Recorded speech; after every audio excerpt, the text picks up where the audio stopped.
told their listeners Mayor Menino had been killed in a car accident. At the time it aired, the mayor's wife, Angela, thought her husband was in a car on the way to the airport, so she thought it was true. When the mayor's staff heard about the prank, they demanded a retraction. Totally irresponsible. Can anyone take a joke anymore? Boston Mayor Tom Menino, thankfully, is alive and well, contrary to a radio station's so-called April Fool's joke. WAAF DJs Opie and Anthony had announced on the air the mayor was killed in a car accident in Florida. Tom Menino is very much alive and not at all amused. It was an April Fool's joke, right? Albeit a tasteless one, right? But you know, well, some of the listeners actually found it very funny, and yes. I do want to state that because we're getting a lot of flack that it was just shocking. There is some comedic value to it. Now, the mayor plans to file a complaint with the FCC, and he may even sue the radio station. WAAF management says they've offered to let the mayor throw pies in the DJ's faces to raise money for charity, but tonight Opie and Anthony told me they will not go along with that. This is where it gets stupid. You think saying the mayor was dead was crossing the line, huh? Yeah. I feel bad that the mayor's, wife heard it. Who knew that the mayor's family is fans of the Opie and Anthony show? Tom Menino was very upset. Adding to his anger was the fact that the on-air personalities never apologized. We apologize to the mayor. Never apologized. I am sorry, Mayor. I will not accept the apology this time. I am sorry, Mayor. Opie and Anthony killed Menino. Opie and Anthony killed Menino. This is going to get you fired. I am sorry, Mayor. You make me sick, you fat sack of crap. The station initially tried to parlay this incident into a publicity stunt. Station owners did take the situation very seriously, and today they acted. Opie and Anthony repeatedly announced that Mayor Tom Menino had been killed in a car crash. Now WAAF has suspended the DJs indefinitely without pay. Mayor Menino is also seeking sanctions from the Federal Communications Commission. Let's kick it! Today, Opie and Anthony were gone. Fired. Opie and Anthony are unemployed tonight. Opie and Anthony have been terminated. Fired. And that looks like the last you're going to hear from either of these DJs for a while. And if the former WAAF afternoon drive duo are looking for sympathy, they better not look on the streets of Boston. I agree with it. I think they should have been fired, absolutely. I think they should have been fired. It's like someone saying that my mom was dead. Opie and Anthony are off the air for good. Losers. Opie and Anthony have been fired. It was all just a joke. Opie and Anthony delivered the joke on April Fool's Day, but the punchline knocked them right out of Boston radio. They're dead air as far as their radio show is concerned. That's no joke. The station's keeping kind of a low profile as a couple of its top DJs go to no profile. Instead of delivering jokes, Opie and Anthony are going to be delivering audition tapes. Mayor Menino had no comment on that tonight, but in a statement, he said, hopefully this incident will give all broadcasters pause. When they make statements which are false and irresponsible. Pissed off. Opie and Anthony killed Menino. We killed the mayor of Boston. Don't F them. Opie and Anthony. We're nobody's bitch.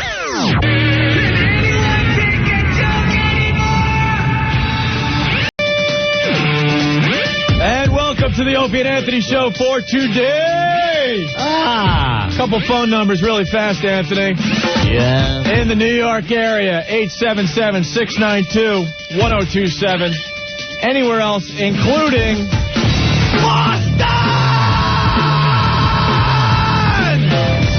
Yeah. We're throwing my voice out today. 866-277-4. Wow. Yeah. Hey, man, the rest of the country's going to have to bear with us for at least 2.5 hours today. Now, we'll try to make this quick and painless. Well, it's going to be painful for someone and painless for everyone else. I guess thank yous must go out from this program to the fine folks. Let's just put it this way, Anthony. Anthony and I are on the radio to be number one, men 18 to 49. Yeah. Oh, the papers will talk about overall numbers and women and this and that, but we get paychecks for being number one, men 18 to 49. That's it. Basically number one in the male demos. Well, that's what this show's pretty much about. Hey, ladies, we love you. Trust me, and we're glad you're listening. But as far as advertisers and station management goes, they want us to bring in those the lucrative men numbers. Right. We are number one in all the male demos in New York City, including men 18 to 49. Right. We found out yesterday that we're number one in all the male demos in Philly, including 18 to 49. Well, we got to add another city to that list today. Yes, the fine city of Boston. Of Boston, Massachusetts. We are now number one, men 18 to 49 in Boston. What happened? We've only been on the air like 2 months. Hey, good idea, Dave, telling me not to talk about him. Dave. Oh, my God, he must have been throwing things in the office today. This win is so sweet because we were kicked out of Boston on the top of our game. Yeah. Our bosses at the time, one still works there, Dave Douglas. Hello? Didn't support us. Dave! We've told the stories many times, I know, and I know a bunch of people rolling their eyes, but you got to bear with us today. Yeah. A guy that was more worried about saving his own neck.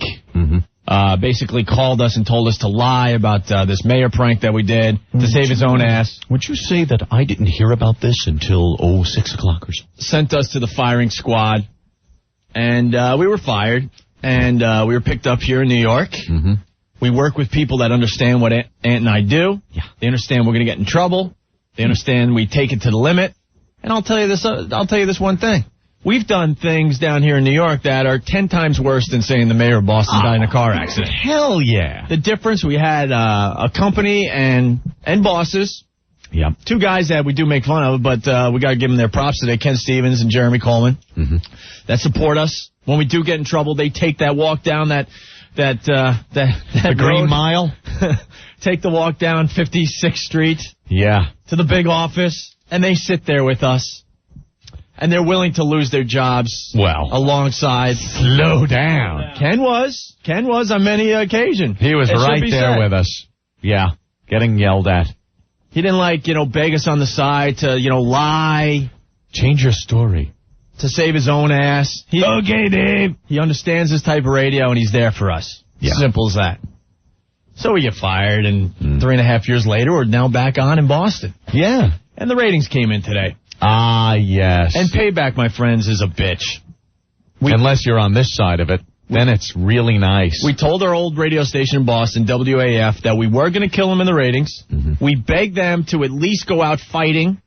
Yeah. But, there are a bunch of pussies over there. They do what Dave Douglas says, and Dave told them to shut their mouths. What was I supposed to do? He rules with an iron fist. And now, because you shut your mouth and you allowed us to just walk all over you, you are definitely crying today. What's the matter, Rockhole? What's the matter, Schlocko? You should have said something. Stop doing your fake bits and confront us. Do something. No, he doesn't even have to confront, because you know what? It's over, Johnny. Over. It's over. We got to move on to bigger and better things now. We gave you a chance, and now it's over. That wasn't even a fun battle. It was kind of fun, but it wasn't even an interesting one. You kept your mouth shut, and you continued doing your fake radio bits, and we exposed you for the fraud you are. The station was living off what we did when we were up there, running around having parties and drinking and patting each other on the back while Ant and I were wondering where we were going to work next. All the people that made that radio station are long gone. I think we all could agree with that. We're gone. Ozone's gone. Well, yeah. Bruce Mittman's gone. Come on. They call him the architect. The architect. Boys. He moved on from AF, and he's now building a slum called WFNX.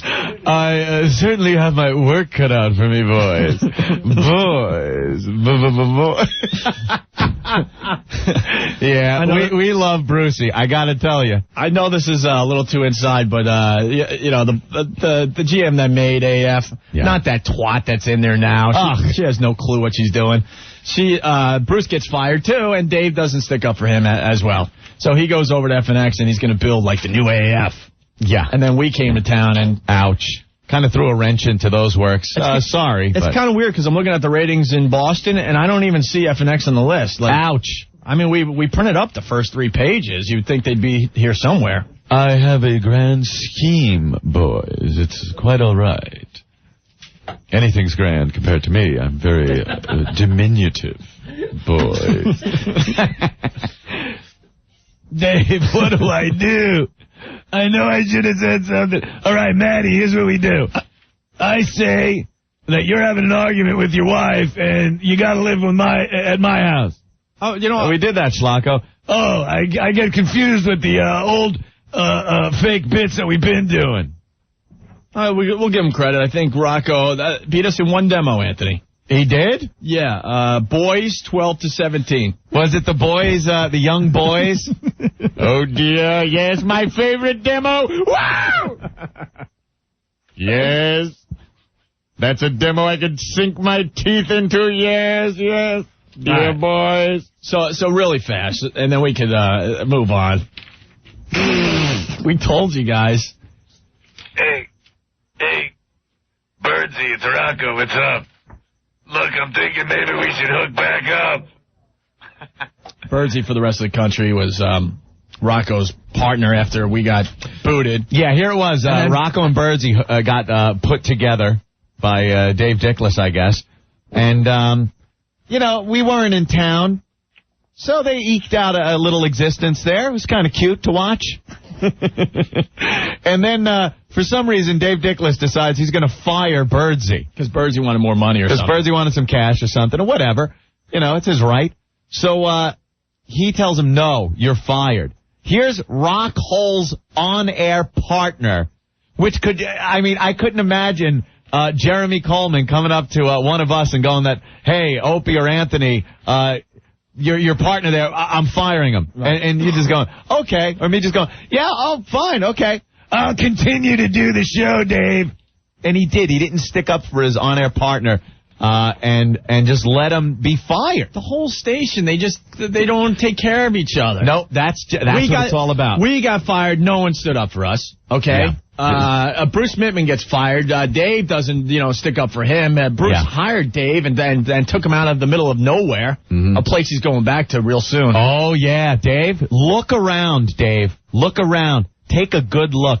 You are going to be out of Boston radio so quick. It'll make your head spin. And then Birdsey gets fired, and no one, Rocco doesn't stick up for him. So they have a history of this over there. You think that bitch boss you got to answer to is going to let you stick around when you destroy the station? The station that pretty much, I'll say, John Osterlin built musically.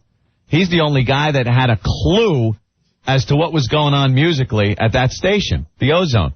And he bailed out for a better gig. That's a springboard station, my friend. Well, and the only people that are still in the pool years later are the people that couldn't climb out. Well, anyone with any type of motivation for their career, moved on. You move on. So now the station's left with a bunch of pussies. Dave, I can't wait. That knew we were coming to town and we're too scared to fight. Yeah. Hey, I'll just go about my business. Do my great Bin Laden parodies. Oh, Jesus. Oh. We didn't get where we were today listening to the likes of Dave Douglas. Anyway, and really fast. Oh, what? Anyway, real fast. The ratings for Boston. Yeah. Let's see. Afternoon drive. Schlocko with a 3.1 share. That's kind of cute. That's cute. We have a 4.1. Oh. By the way, we're only a half of this ratings book. Yeah. Nick Carter helped out, so Nick kicked your ass to Schlocko. Schlock hole. That'll hurt. Men 18 to 49. Mm-hmm. That's what we are paid to do. That's it. Rocco. 6.5. Hey, that's not bad. Not bad. Opie and Anthony on WBCN. That would be an 8.9 for first place. Oh. Oops. Ow, Rocco. Ow. Oops. Hey, it was a fluke. Is 8.9 a lot more than 6.5? Yeah. It's a lot more people. Jim, thank God my sports curse has nothing to do with radio. I will guarantee that number is going to be a lot higher. Yep. And if I was a betting man, I wouldn't bet against me here. No, because how bad he is at sports curse, that's how good he is at figuring this crap out. I'm the Rain Man of radio. Believe me. Persons 18 to 34. Rocco, nice showing, 6.6. Not as good as Opie and Anthony's 9.1 on WBCN. Persons 25 to 54. Oh, that's a big money demo, Anthony. Mm-hmm. The advertisers love the 25 to 54 person demo. Yeah. Rocco has a nice 2.8 for 14th place. Not bad. Hey, that's pretty good. Hey, you'll get a lot of beer companies calling you soon. We got a 4.4, Ant. Men 25 to 54. You break down a little more there. Rocco 4.1. Opie and Anthony on WBCN 7.0. This is a cute little demo called Men 18 to 34. This is the bread and butter of our old radio station. That's what they say, 1834 men. Here's the core audience. Here it is. FNX. We'll go down to FNX on this one, okay? Thank you for recognizing our station, boy. Storm and, what? We'll give him a plug. Birdsey. Storm and Birdsey. They got a 2.3 share. All right. That's good for 11th place. Right. Schlocko, 9.9 for third. Look at that. 9.9 is in third place. He used to be in first, Ant, before we came to town with an 11.1. An 11.1? Wow. One could only dream of getting an 11.1. Well, we have a 13.6. Oh, my goodness. And that is good enough for first place. Schlocko. Oh. We told you. At least you could have went out fighting. But now you lost all your ratings and you're a pussy. Maybe it's some of the, I don't know, maybe it's some of the bits he was doing. I can't quite put my finger on it. You want to listen to a little song? You want to listen to some fun, Schlocko Matty stuff? Yeah, this is what, yeah, this is good stuff. Come on. Yeah, Schlocko and Matty, live on your airwaves. You should join, too. It's a great organization. Unless you're a woman, or a gay, or have any independent thought whatsoever. Other than that, you're welcome. Join us. Have I lost my mind? I joined the Taliban because I'm swine. Long beards and long shawls. I think turbans are the balls. I will spread. I think women should cover their head. Okay, look. Wow. Hey, congrats, guys. You're now syndicated.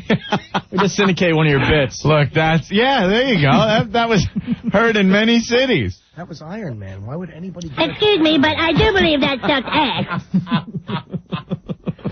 I see a cute little Mass Pike song. Oh, that one. That's good. And then let's see what that one's all about. All right. This is Schlocko and Matty. It's F the Mass Pike. Ooh, nice. This is great stuff. Cursing out a row, that's always good. The Mass Pike is robbing me blind. These jerks love to screw us and they take every dime. I can't stand the door, I put a mean nasty trick. What's the Logan? You must think I'm a dick.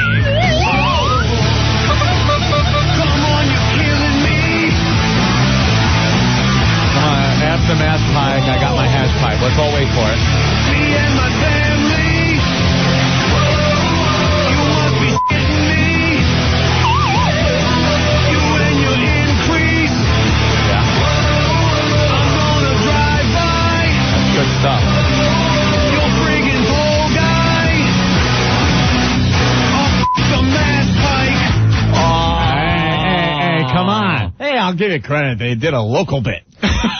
Local bits always help your radio show. That's great stuff. Keep it a local. And then, of course, we got Taliban Girls Go Wild. Ooh. Schlocko appearing. Now you can have the hottest on this action bit right here in your living room. All the sexiest moves in the new Too Hot for TV video, Taliban Girls Gone Wild. See what happens when we point our camera and these Taliban chicks tear it off. Yeah. Hey, that's great stuff. That's Rocco's actual voice, right? That's Rocco. Hey, Rocco, you're syndicated. There you go. Hope you enjoyed that 5 seconds.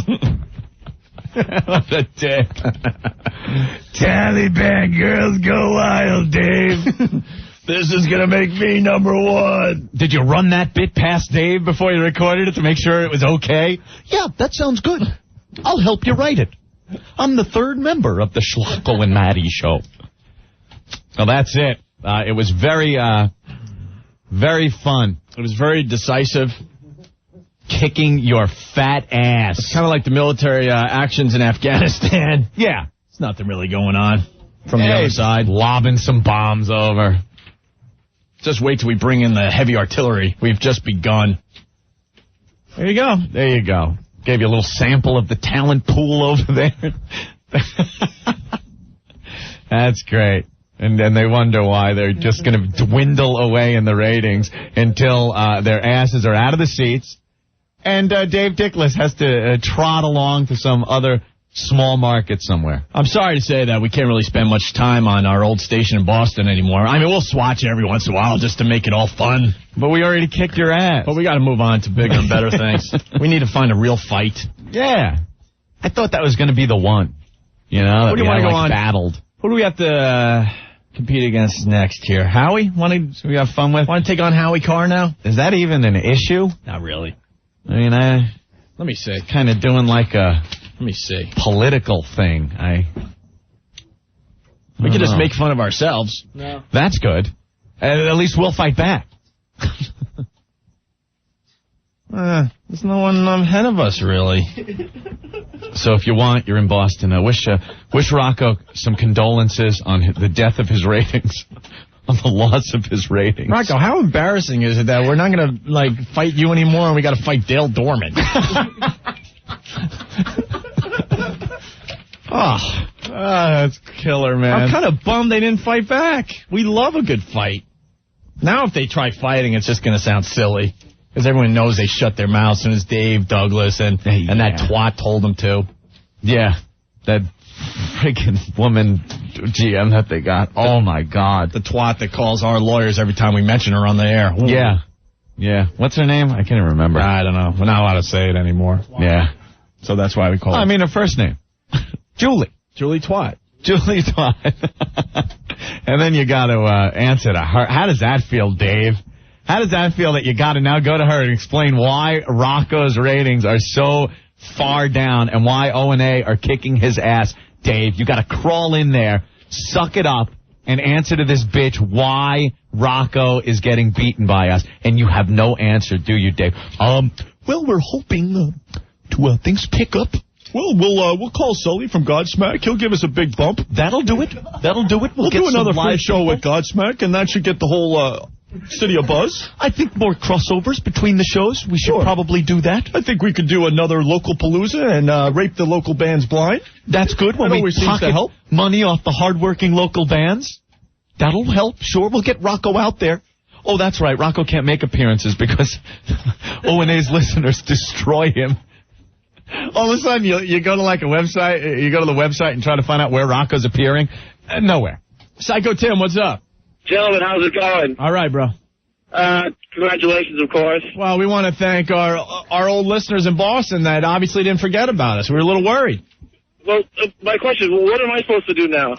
Well, you're going to have to go after Dale Dorman. Dale Dorman. I don't even know who he is. I swear to God. And we were in the same city broadcasting for 3.5 years. As long as you just leave my Lon and Wally alone. I love Lon and Wally when I am trying to navigate the streets of Boston by not making a left-hand turn. I only listen to Lon and Wally. Box of wine. I mean, I really didn't even attack him that hard. I know. It was kind of cute. It's kind of like Michael Jordan coming back into the NBA, and then he finds out it's now wheelchair basketball. Oh. I mean, I bought one of those megaphones for $100. I thought I was going to get at least one use out of it. It's all, you know, Rocco has no balls, and it's so obvious. He sat there, he listened to Dave, which was rule number 1 in the Opie and Anthony playbook. You don't listen to Dave. Dave's a dick. He's a no-talent, no-knowledge putz from the Midwest that rode the coattails of anyone that had talent and made headway at that station, period. The guy is a loser. He sat back while John Osterlin programmed that station and did a damn good job building relationships with record companies. He leaves. Dave's lost in space. We're not there, so he figures Schlocko and whoever is sitting next to him is going to do just as well as O&A did there. Sorry. That ain't the way it works, Dave Dickless. Yeah. And then do some comparisons of some live events. BCN, River Rave. The likes of STP, Aerosmith, Black Crowes. I mean, bands that, you listen to on a daily basis. The Loco Bazooka, AAF something. Loco Bazooka. Unknown bands that are being extorted so they could get on stage and play. They have to pay to play. All right, Tim. All right, guys. I'm on my way down to New York right now. I thought maybe I'd join you in Philadelphia tomorrow. Oh, cool. Yeah, Is there anybody in Philadelphia I can attack tomorrow? Or? No. I can't even think of one person in Philly. MMR, they didn't give us a fight in Philly. That was kind of embarrassing. Like come down to consult or something like that? You know when MMR found out in Philly that Ed and I were coming to town, they started applauding and cheering, and they thought it was the end of WISP. They threw a little party for themselves. Yeah, it's cute. Gay. They probably put on cute little birthday hats, little party hats. Gay. Remember when Dave Dickless took out a little ad in one of the trade papers that said, "Congratulations, BCN, on your new format"? Like all of a sudden they were going to be a talk station. Unbelievable. No, we're just a rock talk show. That's right. All right, Tim, thank you. And that didn't work very well, did it, Dave? And we're pretty damn local as far as Boston goes. We got like 3 or 4 appearances in the next month alone. Have some fun up there, man. Dave, what do I do? Nothing, just watch it happen. We told you what to do. Hey, Dave, how about not letting your wife program the station? How about not letting your wife tell you what offends her personally, and then you going to the show and saying, don't do that? Oh, man, I didn't think we were going there today. No, we're going there. We're going there. Yeah, we found out through certain people that he had a problem with some of the bits we were doing. And then we find out he might have been influenced in his personal life. So, he would come to our show and just go, yeah, I don't like the way you're talking about the gays or this, that, or the other thing. And tell us not to do things. And what did we do? We did whatever the hell we wanted. That's the only way you win when you are saddled with an albatross like Dave Dickless, rockhole. If you had balls, you would understand. You don't listen to Dave. Get on the air. If you're pissed at O&A, you yell at O&A. If it takes longer than the allotted friggin' minute and a half that Dave allows you to talk, then you blow off some songs. Have some balls. But no, it didn't pan out that way. It's not going to happen that way. And it showed up in the numbers, didn't it? Rockhole and Dave. Well, thank you, Boston. Boston, bless you. Thank you. I had all the confidence that the listeners would be there like they were when we were originally there. And they were. All right, there's a couple things, if you're a faithful listener to the show, we would like you to do. First of all, call up Nick Carter on BCN, because this is half his book, my friends. Mm-hmm. We did this together. And congratulate him, because he took a lot of crap from Rockhole. And he's doing well in his midday slot. And make sure you call our old radio station and congratulate Rocco on his fine ratings. Condolences. I'm so sorry on the loss of your ratings.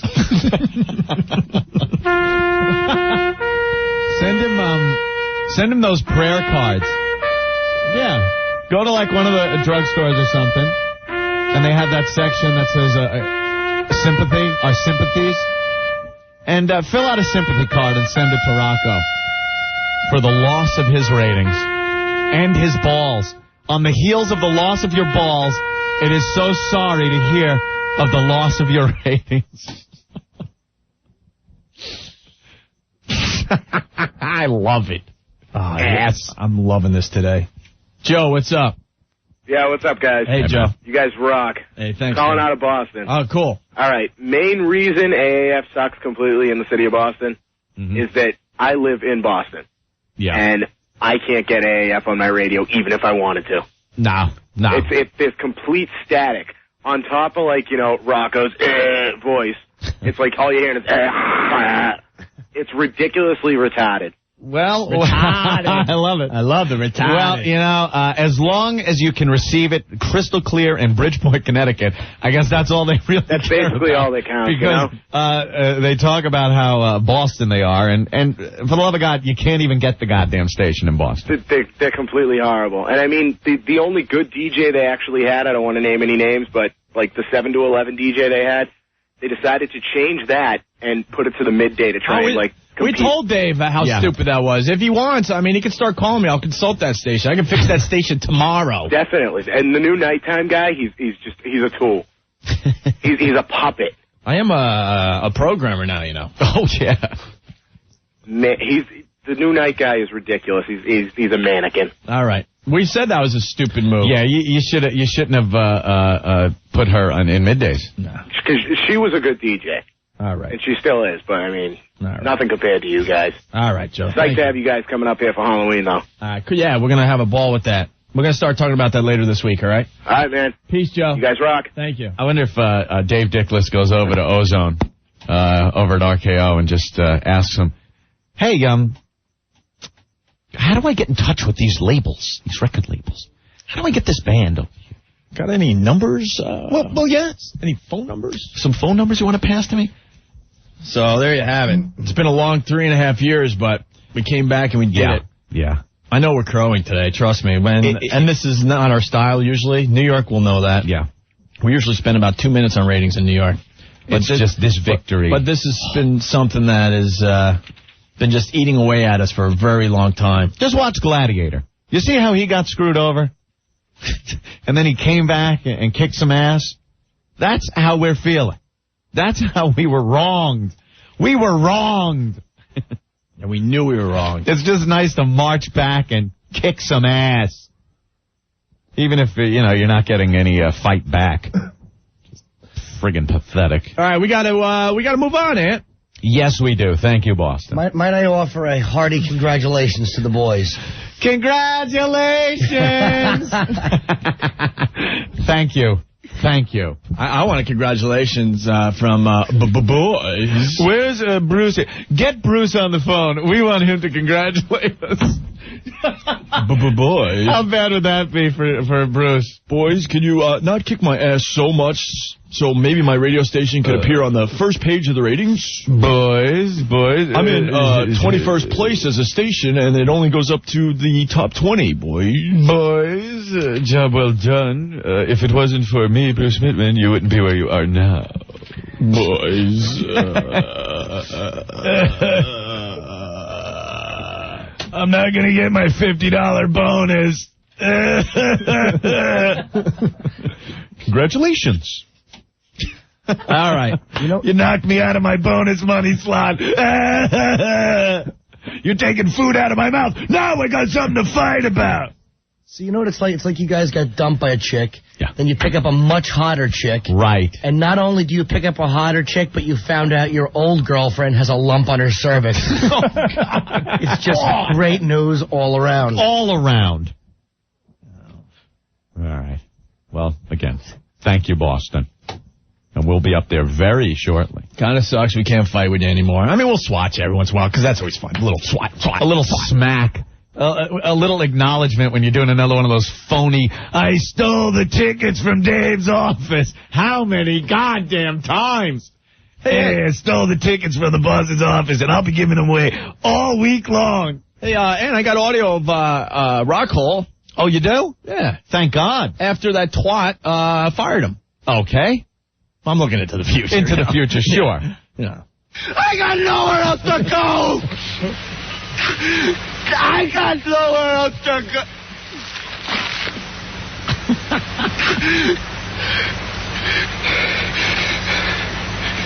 I got nothing else.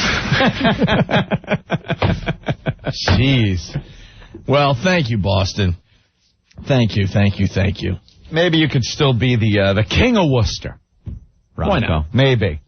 So in case you're keeping track at home, Opie and Anthony now #1 in New York, Philly, and Boston. Yeah. Oh, Brucey. Bruce. I saw your numbers, yes. Very nicely done. Thank you, Mr. Mittman. You know, if it wasn't for you, we wouldn't be where we are today. Well, that's true, of course. You discovered us and you invented WOW. Well, no, I didn't invent WOW, but I did discover you. By the way, FNX is on 101.7. Oh, yes. Fine. You are a pisser. So are you calling, are you going to congratulate us? I congratulate you. Yeah, thank you. Good numbers, right? They're very nice numbers. I think that you inherited some very good numbers. When do yours come out? Yes, that must have been it. Well, you know something? You will see. Yeah. How do you think Dave Douglas is handling the news of Rocco getting beaten in all of the demos? Well, do you foresee a tantrum? Oh, no. I'm going to throw a tantrum, but I certainly think he will be quite miserable. Quite miserable. That's all I want to hear. I am so happy. And what about that bitch in charge over there, Bruce? Yeah, the bitch that one that took took your job. No comment. There is no way. I'm a pussy. There is no way somebody with a vagina can do the job of a Bruce Mittman. Did I notice you did well at YSP as well? Yes. Oh, yes, you did, if you looked at the Philly rating. Yeah, I did, to see how the boys did, but not in New York. What happened? You went down to New York. No, where did we go down to New York? I saw you went way backwards. Way backwards? You're insane, dude. Are you a mad person, Bruce Mittman?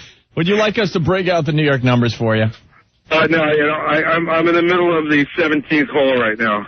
And Bruce, that explains 21st place. Why so obsessed with ratings? Yeah, where are your ratings, Bruce? Excuse me, I can't hear you. I lost you there. Are they in the cup where your ball just went in? Are you on the golf course looking for OJ with OJ for the real killer and the rating? I've been looking for Anthrax.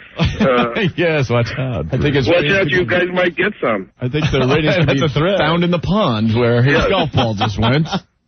Well, I've got to hit one, so nice talking to you boys. Thank you, Bruce. Hey, congratulations, and that's your last good book. Okay, Bruce. We'll call you again in 3 months. I look forward to it. All right, we look forward to getting your resume. Can I work for you?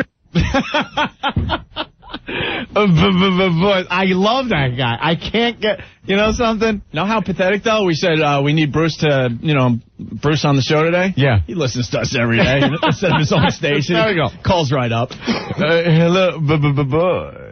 All right, we got to take a break. We got to move on to other things. Yeah. With a fine chamois, chop. Sports curse next? Yes, thank God. All right, we'll get into the sports curse next. Pull your pants down. Can I see your Taint whipped cream lesbian? Can we see your butt? Let me tell you about my balloon nut. The Opie Anthrax Show. Radio's own slag heap. And we're back with the Opie and Anthony Show. Yeah. Thanks for checking us out today. We do appreciate that. Enough patting ourselves on the back. Brian, what's going on today? Hey, what's up, guys? How's it going? All right. I just wanted to congratulate you guys on the ratings in Philadelphia. You're now officially #1 with more men there than Tom Hanks. Hey, there you go. Hey, is Norton in there? Yeah, Norton's Norton here. right here. Hey, I just wanted to say I love you, buddy. Thank you You're very great. much. All right, bro. All right, later. He means that quite literally. Great reference, too. Yes. That was good. A him reference. Always good. Funny. Always funny. Tony, what's going down, man? Yo, Hey. I got a little survival tip for you tomorrow when you come down. Yeah. Don't wear any giant paraphernalia with the Monday night game coming up. It's funny you say that because we're all going to Philly tomorrow. We have a whole day of activities planned. Yeah. And I was packing my bag because I'm crashing the city tonight because we got an early train tomorrow. And I almost packed my Islander hat. I'm like, am I insane? That wouldn't be smart either, Ope. No. It would be even worse if it was a Rangers hat, but I think the Islanders are safe. I don't think the Islanders are safe in Philadelphia, my friend. You don't treat the Islanders like the little retarded brother that you got to be nice to anyway? No? Sometimes, because we know they suck. They got a good team this year, my friend. Well, as per the argument in the office, Opie says they are undefeated. Islanders still undefeated. Yeah, but we know your curse, Ope. We know we don't have to worry about that. Now, I don't understand how they're undefeated when they lost the game the other night. Oh, that was called an OL. Right, an overtime loss. Yeah, it's a new category this year in the NHL. The but it's OL still category. a loss. So you say that they are undefeated because they have nothing in the L column. Islanders still undefeated. Yeah, remember, they added a fourth column. So you still have an L in that loss column. It really is ridiculous, this new rule in the NHL. It's like, if you tie at the end of regulation, you get a point. Right. And then if one of the teams, wins in overtime, they get 2 points. What? So you get 1 point regardless. Regardless. It's like the Special Olympics. Everyone wins. Everyone's exactly a winner. Exactly what the Islanders are. Special Olympics. But, my friend, we have no losses in the L column. Only one loss in the OL column. It's still a loss, though. That's a loss. Oh, come on, Opie, admit it. It's still a loss. No. He won't admit it because the sports curse. He doesn't want to believe that it's that strong. Well, good. Maybe he'll curse you then and say that the Giants will win on Monday night. Tony, it's funny, though, because, I was packing for Philly, and I really wanted to wear my Islanders hat. I'm like, I'm going to get killed. I'm not stupid. I know there's a lot of people in Philly that enjoy our show, but let's not get crazy. Right. Well, but I look forward to going down there and watching an Islanders-Flyers game. That's going to be incredible. But so then I'm looking through my closet, and I got all these sports hats. And then I was thinking of wearing my 76ers hat. Well, that'll be good. The hat you guys sent us when we first got syndicated. Yeah. And I'm like, no, then the New York people will kill me when I come back to New York. Well, just make sure nobody sees you with it wearing. So I think I'm going to go with the very safe hat that just says NBA on it. That's pretty safe. There's nothing else I can wear. That's very safe. And we'll get you a Flyers hat when you get here. Oh, man. You get a picture of me with a Flyers hat on. $100, my friend. All right. Thank you. All right. All right. All right. Sports curse. Yeah. This is amazing. We've always talked about the Opie sports curse. Whenever we're talking about sports or Opie's excited about a game in the NBA or something, and he'll call the winner. He'll say, I think, and give good reasons why he believes strongly that team is going to win. Not picking a winner and saying, I pick this and it's going to win. Just his idea of why he believes a certain team will win, regardless of the sport.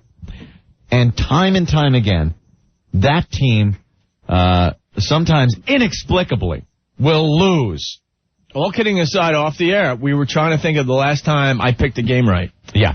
We cannot think of one. And then we sent it out to the listeners. No one could remember the last time I picked a game. Opie was very excited to be going to the Islanders home opener. They were 4-0, and they were playing Detroit at the Nassau Coliseum. Opie very excited and predicted that the Islanders would continue their winning streak and beat the Detroit Red Wings. Now, whatever. The Islanders had to lose eventually, so you say it's not that crazy. Right.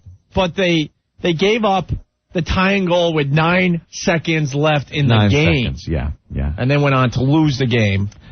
It's an OL, but it's a loss. All right, Rick. That's amazing enough in itself. OL is an Opie loss. Right, an Opie loss. But that pales in comparison. A lot of the results of your sports curse pale in comparison with what has happened since Friday. Amazing. I got the tape of what I said Friday. Play the tape. This is yesterday. audio from Friday, and my God, it is like Kreskin himself came in to predict this, because it's exactly what happened, is what I said would happen because of the sports curse. Oh, you can hear it in Anthony's voice, like, oh my God. I was like, so there's excited. hope. There is hope for the Yankees. Because it was like, it was said with passion. It's not like, Opie's going to win, you give me a couple teams, if I'm not feeling it, who cares? But when I had that passion, it's over. See? Now, when the Yankees played the A's at Yankee Stadium and lost the first 2 in a best out of 5, hey, there's the A's. They got to win one more, and they're going back to Oakland. There's no way that the Yankees were going to win 2 in Oakland, come back to New York, and win and sweep 3 in a row like that. And Opie made a point of letting everyone know this. So here it is. This is really audio from Friday. Andy, you're next to the Opie and Anthony show. Hey, what's going on with this sports curse, huh? The sports curse is over, my friends. Yankees are losing bad, and the Islanders, if you could believe it, are 4-0. This can only lead me to believe the Yankees will pull such a miracle rally and win 3 in a row. Anthony, I'm going to go out on a limb, and I'm going to tell you, Yankees will be defeated by the A's. Oh, my God. Sports God, you heard that. You heard that. It's a Yankee sweep. Not only are the Islanders 4-0, they're 4-0 on the road. Have not played a home game yet. That happens tomorrow, and we're all going down. With your sports curse, what could happen? I see that big scoreboard at the Nassau Coliseum falling on the team. That's the only thing that could happen when they have their home opener. He's coming out swinging. Ball game over. Yankees win. The Yankees win. Nice. The A's will beat the Yankees. Right there, I was like, oh, it's a 3-game sweep. I can't believe it. And can I add that no team in history has ever, in a 5-game set, lost the first 2 at home and then went on to win. And never happened to win. It never happened. But you know something? It could be no other way when Opie felt so strongly that the A's were going to win. The best part is that he thought he had a sure thing. Oh, yeah, he just thought, you know what, this is a no-brainer. Well, you heard it in his voice. Yeah. Sports curse finally over. Right. The Yankees losing badly. Because I picked an easy one. I'm like, I really want the sports curse over with. Look, they lost the first 2 at home. They're going back to Oakland. It's over. I need the sports curse to leave my body. So, I went out on a limb. So you people in Oakland can be pissed off at Opie. Pluto. Opie, you are the biggest jinx since Mrs. O'Leary's AIDS-infected cow. Oh, my God. You better hope this does not translate over to war, or else I swear to God I will come down there and put a turban on you and force you to grow a beard and not shower. It's just sports, my friend. I want that guy from Oakland that called up Friday mocking me and Rick and the Yankees. Remember that guy who called up and was like, where are you Yankees? No. Tool, kicking your ass. Steve, what's up? Howdy. Hey. Faggots. What's up, man? Hey, Opie, first I'd like to say congratulations. Why? You made me $2,000 richer. $2,000. Yeah, if you didn't bet, I don't understand why people aren't just walking around rich. All I got to say is this. I'm a diehard Mets fan. Yeah. Hate the Yankees. Can't stand them. Yeah. But Opie said they're going to lose? There's no way they can lose. Yeah, Friday you had an empty, a blank check. You had a blank check Friday when Opie said that to earn money. I mean, it was, why the hell wouldn't you do it? It's like bending over and picking up a pile of cash on the floor. It was free money. That easy. Free money. Hey, Opie, how much do you love your listeners? A lot.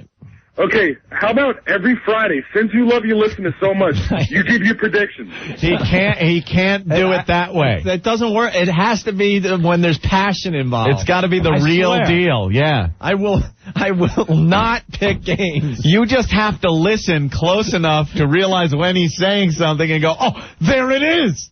That's what I'm looking for. Friday was a perfect example. I purposely bite my tongue because I just want this to go away. I just love how sure he sounded. Friday, sports curse over. Yankees losing badly. It was over.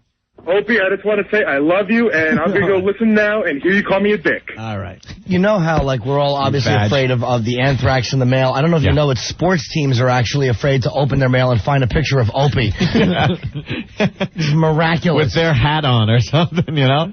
It's amazing. It really is amazing. All kidding aside, how freaked out am I in the back office? He is like a lunatic in the back office. I had a whole. He doesn't even want to talk about it when he first came in. Yeah. I had a whole conversation with yourself about the Rangers and Islanders. I will not say what I said because I didn't want to jinx either team. You want to hear what Opie said in the back office? No, because Islanders much better team. Rangers stink. They have a horrible team. Yeah, that's what he said. I don't know what that even. Dan, what's up? That holds any water. Dan. Yo. That was like a John Edwards prediction, Rick. I can't hear. You could see into it many ways. John Edwards. I'm picking up somebody dead. They did a great skit on that on SNL. Did they? Showing how much of a tool that guy really is. I missed that one. Yes, Dan, what's up? Yeah. Am I on the air? Yeah. Yes. You guys are a bunch of freaking tools. Why? You're looking for competition. Skit. I don't know. He's cursing like a sailor. I know. Thank you. Thank you very much. All right, so, hey, we got a new Joey Balls and Kamenuch song. about the Yankees. Oh, these guys, man. Do we have a little of the original? Because that would be nice. Because I think they updated their sound a little. These two guys from New York, you know, the Yankees, been doing very well for quite a number of years now, and they've been writing these songs, these Yankee little rah-rah songs. Remember, we heard this the first time in the stadium before the start of one of the games. Oh, remember that? Of course. We were goofing on it. It's two Ginzos. I hate this thing. Here it is. They're good guys, too. This is the first one? They play this at the stadium to the point where you want to just smash your skull in.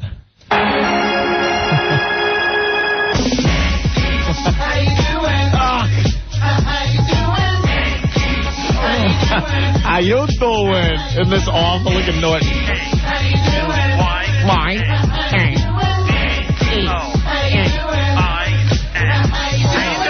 How you doing? Yankee, how you doing? Well, they wrote a new one. And it's got a little updated sound, the same type of thing, a little guitar in it, Opie. And it's a little different. You know, it needs to be said, by the way, that the A's were asked to lose that series. Were they? To make us feel better here in New York. I think that will be reported soon. Somebody will say For that the morale of the country, it was in our best interest to have the A's lose that series. Well, then it would mean that the Yankees have to go all the way because, a World Series win for the Yankees. New York needs a boost of pride and excitement. But, no, the fact of the matter is that the only team that could pull off something so ridiculous is the Yankees. And this show is syndicated to Seattle, and Opie does not like the Yankees, so Mariner fans have nothing to look forward to. I don't care who he picks.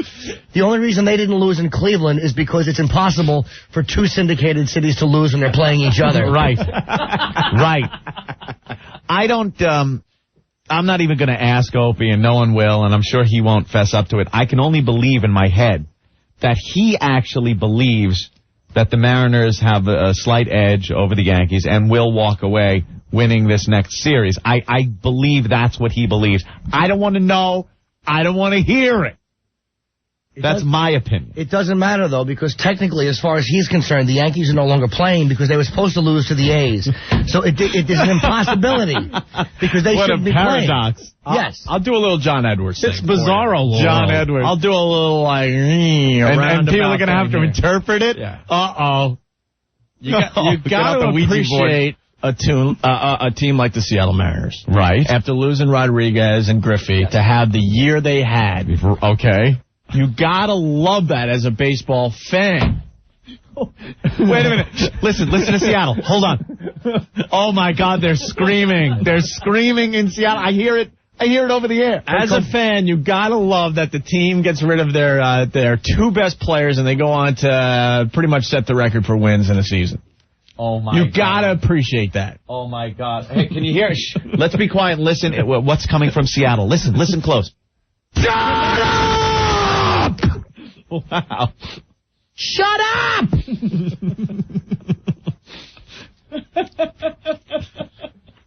They saved millions of dollars on their payroll. Oh my God. And to have the season they had. Wow. Oh my God. Like a true Mets fan. Shut up!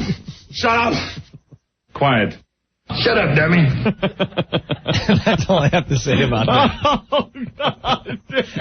Hey, it was like a John Edwards, though. Oh. It can be interpreted many different ways. Right. It doesn't mean anything. Kurt Cobain just shot himself again. All right, so we have the new How You Doing song, Anthony. Oh, great. From Joey Balls and Camaducha. Yeah. All right. Little updated sound here. Let's. Ooh. Hey, Joey Baseballs, how you doing? Oh, Camaducha, I'm doing so much better. How you doing? Listen, we just got a phone call from Mayor Giuliani. He wants us to do a little something special for the Yankees. Oh, yeah, this is going to go out to all the heroes in New York. Wait till you hear this. New York, how you doing? Oh, God. This is awful. New York, how you doing? All right.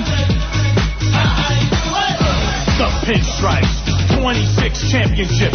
Operation Yankee Dynasty moves on. How you doing? It's going down in the Bronx again. We're in gonna New York get you. City, still the greatest city in the world, in the greatest country in the world. How you doing? How you doing? How you doing? How you doing? How you doing? How you doing? Cracklin' Rosie, get on board. But what's with all these miserables and the Taliban? Miserables. You know, trying to stop freedom is like trying to stop the Yanks. You can't do it. How you doing? You can't stop me. I'm still taking a 4 train, and I'm still sneaking into the stadium. So how you doing?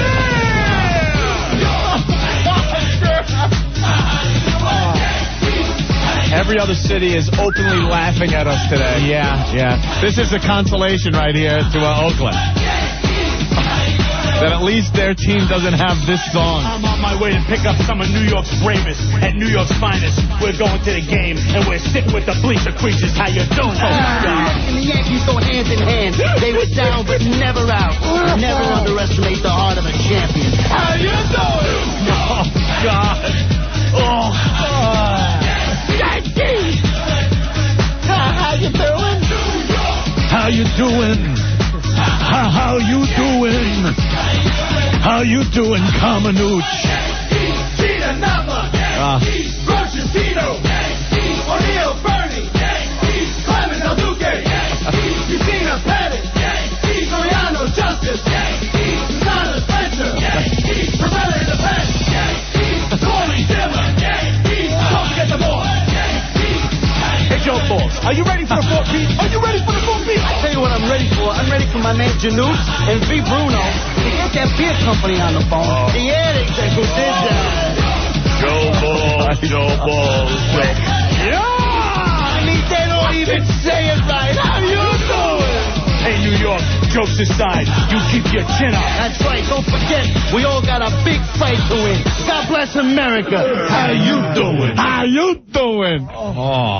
Let me tell you something. To the other radio stations that want to play that as a serious song, you can find it on Prep Burger. I got to say something. As an Italian, that pretty much, as an Italian, listening to that is like if a black guy's listening to something going, well, lordy lord, we's going to get us some fried chicken and watermelon.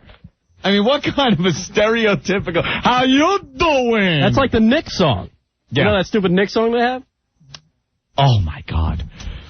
Team songs always stink. How you doing? Super Bowl Shuffle, my friend. Oh, God. Not the Super Bowl Was that Shuffle. 85, though? That was a nice little How you doing? How you doing? How you doing? How you doing, sweet Caroline? How you doing? How you doing? When you walk through the door, how you doing? I am, I said, with no one else. How you doing? How you doing? That song is, Yankees were on the rocks. awful. Never count them out. All right. Let's go Mets go. Come on, 86. Oh, Let's go Mets go. Stunk. I like the Let's Go Mets. No, Let's you didn't. go Mets go. You couldn't have. Let's go Mets go. Team songs, yes. Norton, What- always awful. What's the song the Mets have that is heinous? Come meet the Mets. Oh, greet them. That's an old one. That's the oldie but good. Stinks. Step right up and meet the Mets. We're going to have a heck of a day. That is brutal. Heck of a time. Whatever. Oh, who let the Vikes out? Who let the Vikes out? Ooh. I've never heard a team song that didn't make me want to pick up a knife and slash somebody. Yeah, with it. really bad. Ever. Really bad. They're I know terrible. the Mets had another one. They've had them. Well, Who Let the Dogs Out was the team song a couple of years. Everybody was like, yeah, that's the Mets song. Who let the Mets out? Stunk. All right, listen, we got to take a break. Well, the sports curse, there it is. Hey, Laid out. do we have a surprise guest coming by today? Is it Monroe? How about a Fresca? Yeah, we got surprise guests. Yeah, all I know is that we just spent a bloody fortune to get them up here. Well, they enjoy certain beverages, let's just say, that were necessary to be in place. And we don't, let's just say we don't usually, for guests, we don't usually just buy them things. Usually they have to make their own way, but we're very excited to have these people coming in today. All right. Not the island. Is it the authors of that song? Kamenuch and Joey Balls. We've had him on the air. It's Russell Crowe. All right. Let's take a break, and of course we'll continue, because that's what we do here. Hey, this is Jim Brewer. The show's about to rock!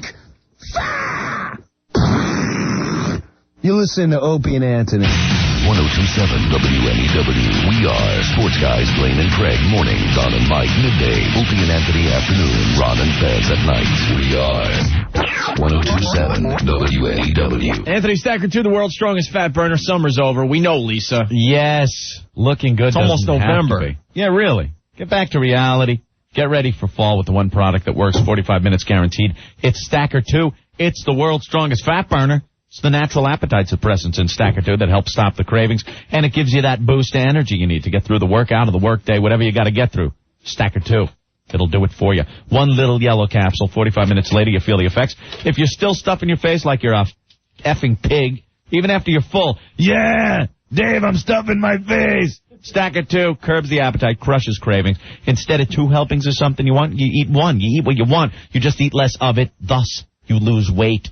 Our listeners have proven it again and again. Log on to their site, stacker2.com, or call them, 1-800-LIGHTLINE, 1-800-LITELINE, or get Stacker 2 at GNC, Rite Aid, Eckerd, CVS, Dwayne Reed, and other fine stores.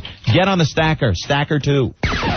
1027 WNEW. This is the Opie and Anthony Show. We're going to Philly tomorrow. Can't wait. Yes. Looking forward to it. Spending the whole day down there. Little meet and greet before our radio show. Then we're doing the radio show from the WISP studios.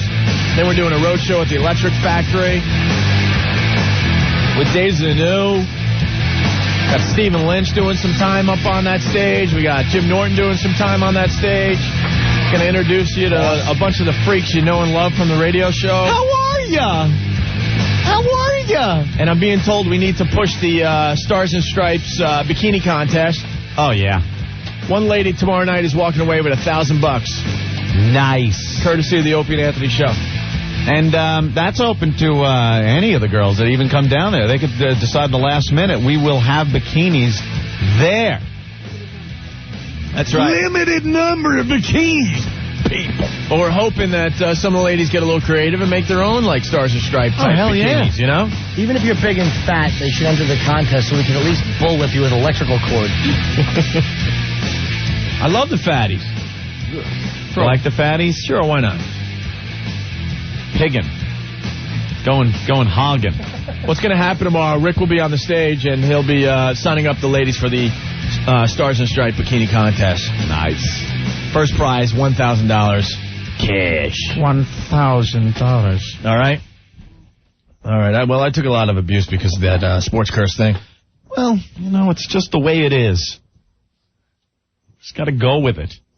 Hold on. One of our pals is checking in real fast. Doug Gray, what's up, yo? How you guys doing, man? Hey, man. I went right into the street slang. What's up, yo? It's the dude from Bad Ronald, man. Of course. Doug. I wanted to thank you guys. You guys gave us a couple of shouts out for the Bowery show last night. Oh, hell yeah. We had a good show. We had a bunch of people show up and say that they heard you guys mention it, so thanks a lot for that. How's the tour going, bro? Sorry. That's all right. It's going effing good, huh? Hey, Doug. Hello? Right. Is he on one of those cell phones? Yeah, Doug Ray will be calling back from Bad Ronald. One of those wacky cell phones. I assume, all right? Phil, you're next to the Opie and Anthony Show. What's up? Hey, guys. Hey. How you guys doing? Good. Good. Hey, is Neil Diamond there? Neil Diamond? Yeah. You a Neil Diamond fan? Yeah, I mean, I heard you guys singing Coming to America. I gotta hear that. Neil's in the studio. He's, he's playing foosball right now. He should be back on the show in a little while. Get out of here. Oh, yeah. He plays foosball? Yeah. No, I got to Neil hear loves foosball. I got to hear the Bin Laden coming to America. What? Everything around the world. It'll come into America. Don't do my songs. Saddam is not there. The baby loves me. Yes, she does. Saddam is not there. No, he's playing foosball. Playing foosball? I thought he was playing Miss Pac-Man. Nah, he's playing Lou Rawls and He's playing a little bit of queefage, eh? No, he's playing Lou Rawls and foosball right now. Oh, damn. Song Lou, everybody knows one. The guy coming to America. Phil is a tool, everybody knows one. What song is that? Thank you, Phil, for calling. All right, Phil. Thanks a lot, buddy. All right, peace. You got to get off the dope, son. Hey, something we wanted to play yesterday. This can Yeah. get us back on track because we're running really late. The Taint thing. Wow. Well, Opie's, there's no curse when it comes to Opie, his ability to guess a woman's age just by staring into her taint. And if you're not familiar what a taint is, it taint the front door and it taint the back door. It's just right in between. It's called the taint. It's more than just a taint, though. You got to kind of take an overall The whole area. But ground zero there, the place you really look at is the taint. It's a math equation. And all that. Right. There's things you look at and you figure out the age. And you've done this how many times now? I am now 4 for 4. 4 for 4. 4 for 4. None in the lost column, none even in the overtime lost column. No. It's just, you are 4 for 4. Yeah. Right. And we had the girl that was the expert on the backdoor thing. On the A-sex. The A-sex. Balloon knot action. Tristan. Mm-hmm. And she bent over and we took a look. Took a little gander and Opie guessed her age. It's amazing. So check this out. Hey, what's going on, guys? Hey, man. I think that Opie, I didn't hear how old she is. I think Opie should pull out his old trick and see how old she is by looking at her taint. Oh, my God. Yes. Let me tell you something. Opie's up for this one. Opie's amazing when it comes to this, and he is 100% on this. I'm 3 for 3. He's 3 for 3. He can tell a woman's age, exact age, don't say it, by looking at her taint. By looking at a girl's taint, he can tell the exact age of a girl. Swear. And I swear, he's 3 for 3. Last lady was 52. Yeah. It stupefies me. Would you be willing? Okay. It's amazing. Listener brought it up. Okay, she's back in position, Anthony. All right. You are looking at what you have to look for in order to get the proper... I don't know what you even look for, but, well, she's right. It does snap right back. I'm just looking. Very interesting. Do you have any? Yeah, I'm going to have to tack on an extra year for that right there. What? Not that. Oh, that? Okay. Yeah. It looks like a piece of lint. Give it up. This one Yeah, it does. Okay. I think I'm ready to guess. All right. He's 3 for 3. We're hoping he keeps the streak alive. I believe you had a very special birthday recently. What? Right? What is that? Well, there's birthdays and then there's like those, special birthdays. Like what? When you turn 18, when you turn 21, when you turn 30. When you turn over? What? Are you saying she's 30? Are you 30? I'm 30. Yeah. Wow. Oh, my God. Come on. The guy. I don't even believe. There's no way in hell. The guy has done that. This girl is 30 by looking at her taint. I can't explain it, but it happens every time. It's a power like Superman has. We are not here to understand it completely. We are just here to accept it and thank God for it. You're like Yoda. Yeah. Don't go to CNN for dick jokes. Don't come here for the news. The Opie and Anthony Show. I like it when the show's dirty. And you're checking out the Opie and Anthony Show.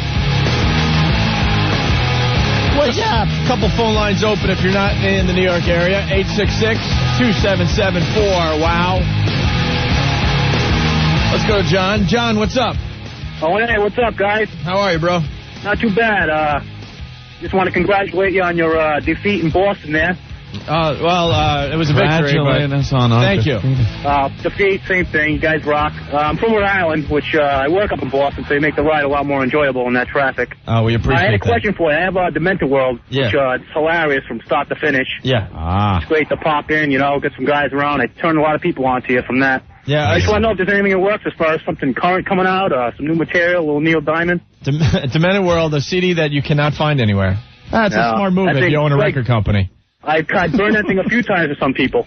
Yeah, that's a whole nother story about early in our career getting abused. Was that something that they pushed you to put out, or did you guys... No, we wanted to put it out. We were very happy with it, and we thought it was a great thing. We put it out when we were up in Boston. We did signings.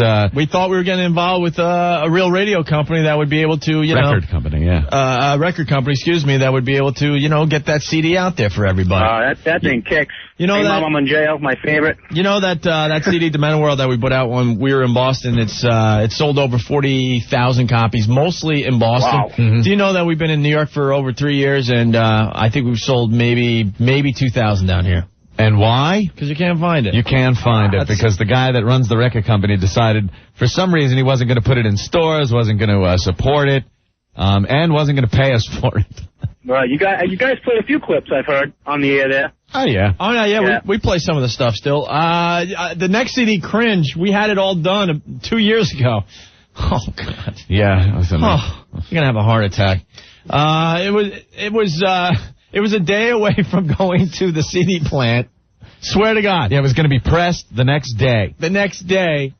And lawyers got involved and squashed the whole project for some reason. Gary Wall, our PD at the time, kept saying, don't worry about it. And Opie was saying, look, Gary, there's some bits on here that I don't know if the lawyers are going to have a problem with. Just because, not because they should have had a problem with it, but just because with past dealings with them, we knew that there would be something up. And Gary was just like, don't worry about it. No, it's all taken care of. Everything's fine. Day before it goes to press. Guys, they had a problem with a couple of the tracks. How many, Gary? And how many did it turn out to be? We had 61 tracks. It was going to be a double CD, and at least should have been at least 39 to 40 tracks. Oh, more than that. It was Ben about is saying that's conservative. 80% of the tracks.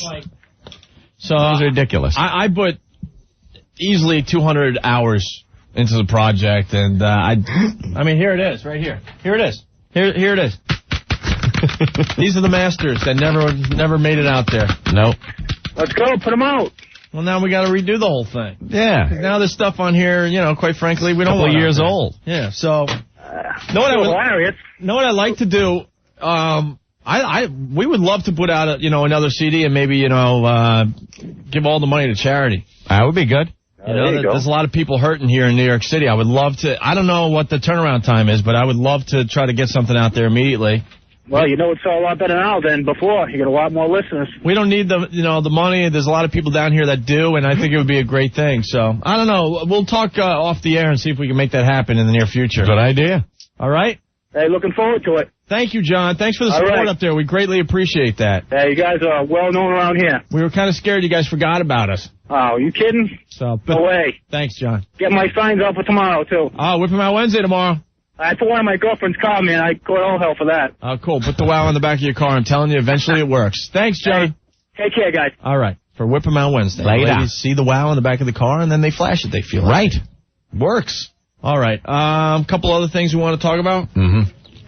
Just a couple of things in the news. I guess before the weekend, the Anthrax thing really started kicking up because it turned up at NBC News. Tom Brokaw's, producer, one of the production assistants or something, wound up getting some of the Anthrax. Oh, the big A. Who's freaking out about this stuff? Yeah. It's a little weird, man, Every news story now, it's the top of every story. Who's got the Anthrax? All the news agencies, Anthrax turn up. They got a little baby now, 7-month-old kids. Got the Anthrax. Imagine that. Then your kid gets friggin' Anthrax. 7-month-old. 7 months old. That was at ABC. Crawling around. These studios are all around us, too. NBC is like 5 blocks that way. ABC is about, what, Ben, 10, 12 blocks north? Norton's used to children that age getting other communicable diseases, but Nothing like some STDs, but nothing like the anthrax. Just wipes right off.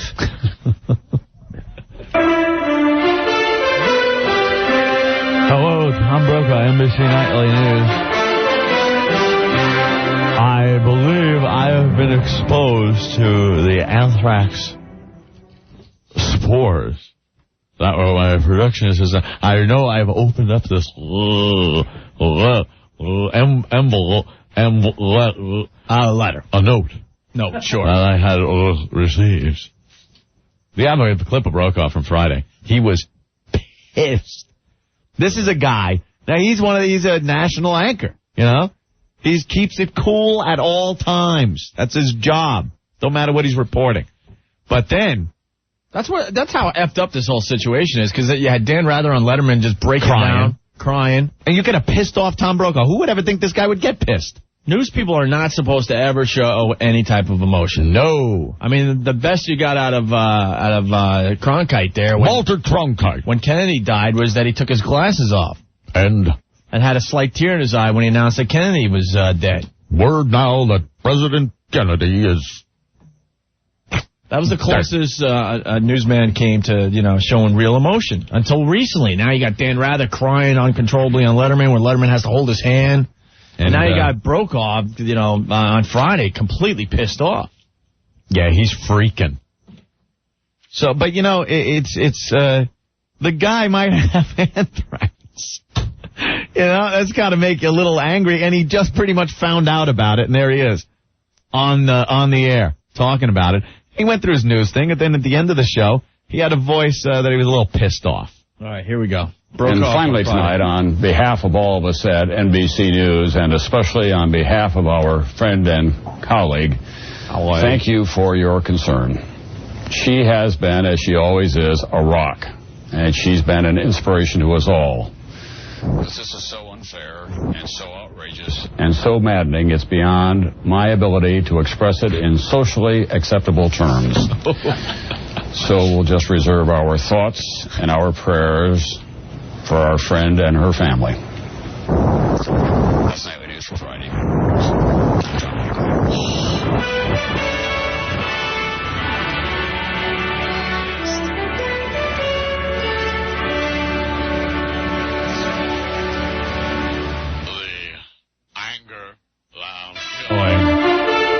For my colleague, I cannot express myself in socially acceptable terms. But mother, I'm going to do it anyway. I believe these towel-headed bags should have my big Tom Brokaw foot shoved so far up their asses. I thought you were going somewhere else. I'll go anywhere you want me to go with it. If you want to give me the anthrax, I'll give you a dose of the AIDS when I bend your towel head over a chair and stick my so far up your... You're going to choke on it. I'm sorry if these are socially unacceptable terms, but my co-worker has been stricken with the anthrax. You terrorist mother have put in this building. I am not going to sit here. Get down on the phone. Where are those pictures I was supposed to see? I can't come out of an up-tempo number into a goddamn dog dying. Tom, you're not. Hello? No, you're not a DJ. Oh, I'm sorry. You're an anchorman. Tom Brokaw, NBC Nightly News. These towel-headed sand... Oh, wait, Tom. What? I said socially acceptable. No. That obviously is unacceptable. I know you're not I can't say sand... No. That's unacceptable. What's wrong with that? How about camel... No. Nothing like that? No. Tom Brokaw, NBC Nightly News. I hate the camel-ers. This just in. Tom Brokaw thinks Allah sucks. Whoa. That's right, people. Tom Brokaw, NBC Nightly News. Oh, Norton, don't be so worried. It's Tom Brokaw. It's a character. Bone dry, snarling. I apologize. I don't need the anthrax. You know what I do now? When Tom Brokaw gets in a cab, I look. If the guy has a turban on, I whip out my big fat and I start cranking and cranking till I unload the biggest wad of all over the back of his head. I go, there's your tip, anthrax boy. That's for my assistant. Assistant, yeah. That's right. Sometimes if I go into a 7-Eleven convenience store. 7-Eleven, sure. Good. Yeah. And I see one of these towel-headed scum, like I say that, scumbags. Sorry. I can't help but walk off and in the Slurpee machine. Whoa. Dude, Tom. Why? He's spreading anthrax. I could wipe my and take a big handful of and put it on all the straws that people are going to use for Slurpees. But then you're going to affect innocent people. Come on. So finally, in closing on this NBC Nightly News, I would like to say, hey, you ass mother sucking douche.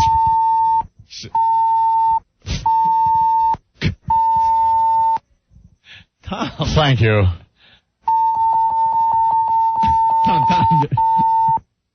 Tom Brokaw, mother ing NBC Nightly ing News.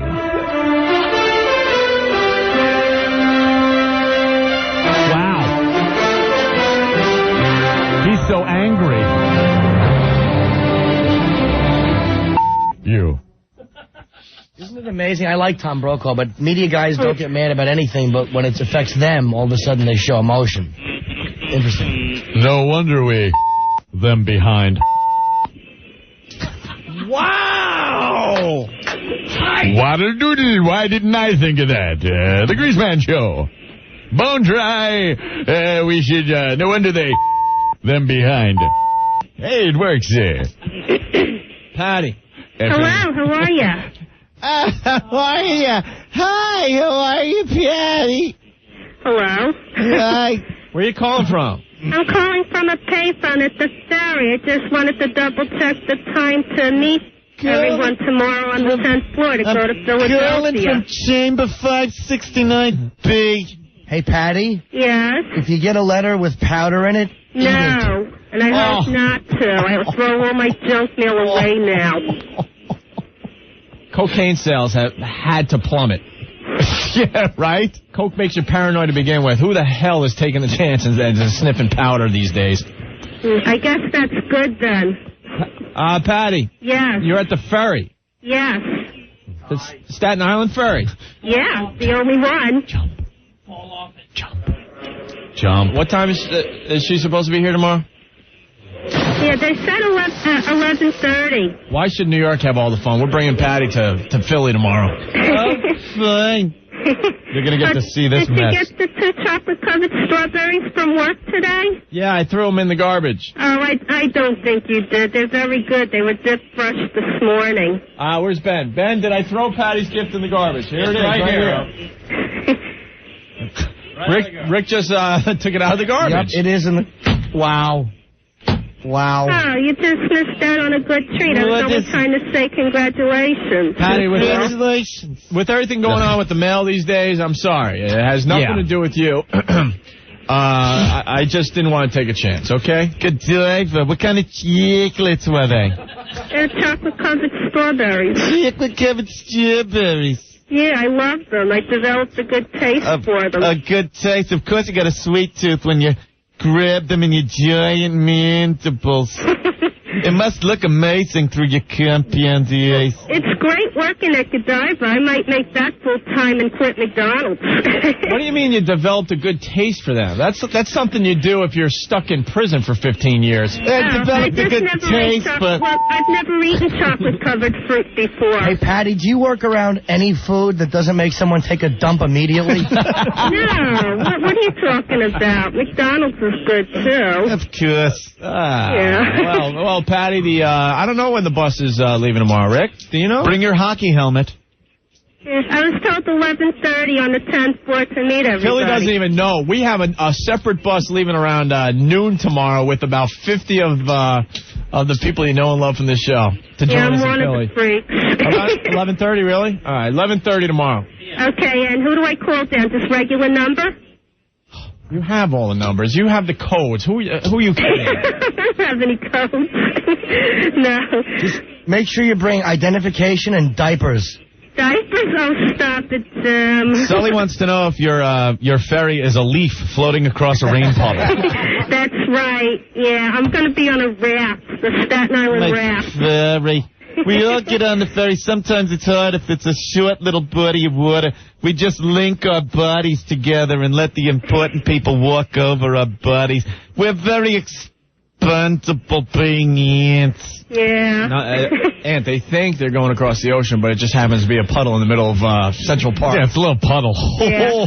Okay, like my that cute boat's Disney coming movie. in. I have to go milk some aphids and then get on the boat. You have to what? Go milk some aphids and then get on the boat. It's an aphid, you tool. Aphid, whatever. Milk yeah, I just some found out that ants aphids. have cows, too. See, sometimes ants, they find aphids and they suck the milk out of them, whatever milk, it's guts, whatever the hell it is. And she was trying to make an ant joke. And humor. Patty's like taking her new character so seriously that she's at home studying up on ants. I studied up on the ants. So I'll be prepared next time they do this to me. No, I'm not. I already knew about aphids or aphids. Aphids. Aphids, I'm sorry. I always thought they were aphids. What an anise you are. A what? Shut up. All right, Patty, later. Okay, bye. We'll see Have a good day. And congratulations. We'll see you in Philly tomorrow, right? Okay, bye. Yeah, okay. Do you believe somebody actually wrote an instant feedback, and I gotta believe they're serious, that said, can you please put the unedited Tom Brokaw on the website? You are a f***ing tool. Don't you understand something? La la la. They're used to fake radio, though. I know. Where they put those bits together, cutely in a production room. In a production room. No, we have a new button that has a beep on it. That's Anthony just doing it on the fly. Let's have some fun here. Right. Howie, what's up? Yo, guys. Hey. Yeah. That is hilarious. Even though you didn't edit it. Still funny. All right, man. All right, See bro. ya. Bye. Put it on the Foundry tonight. Look. Hey, Doug Ray, you back? Yeah, I'm back. I got good service now. Yo, it's Doug Ray. You from Bad Ronald with that deep voice of his. How you doing? I'm doing good. I was doing much better How until you you guys doing? showed me the penis puppeteers there. Yeah, I remember the penis puppeteers there, Doug Ray. Yeah, I have emotional scarring. It's Who doesn't? You no sound, good. You sound like Lou Rawls. Who is that? My lady love. A lot of Lou Rawls references today because he was on Regis and Kelly. What was he singing? Just, what was his Doug hit? Ray, go. Sing. Go. You'll never find. Yeah, say what Answer said. Another love like mine. Just go. I'll be out of a job if I sing that, you guys. Come on. Just go. You'll never find Someone who cares about you the way I do. I'd rather be in some dark hollow where the sun don't ever shine. All right, listen, guys. Hello, sweet chariot. Come for carry me home. You're a Jewish kid, right, Doug? What's that? You're a Jewish kid, right? Yeah, I'm a Jew.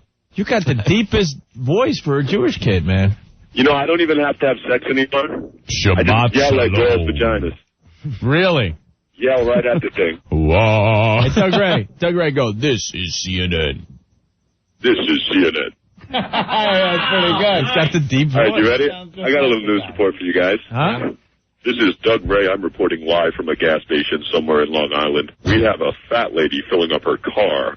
She appears to have eaten way too many donuts across the street. Reporting live from Long Island. I'm Doug Ray, and I'm totally stoned. Well, he's got the voice. Yeah. Here's, we got some of Doug Ray singing. Hold on. Oh, sole mio. You guys are hitting on me. What's going on here? That's Scott Muni, by the way.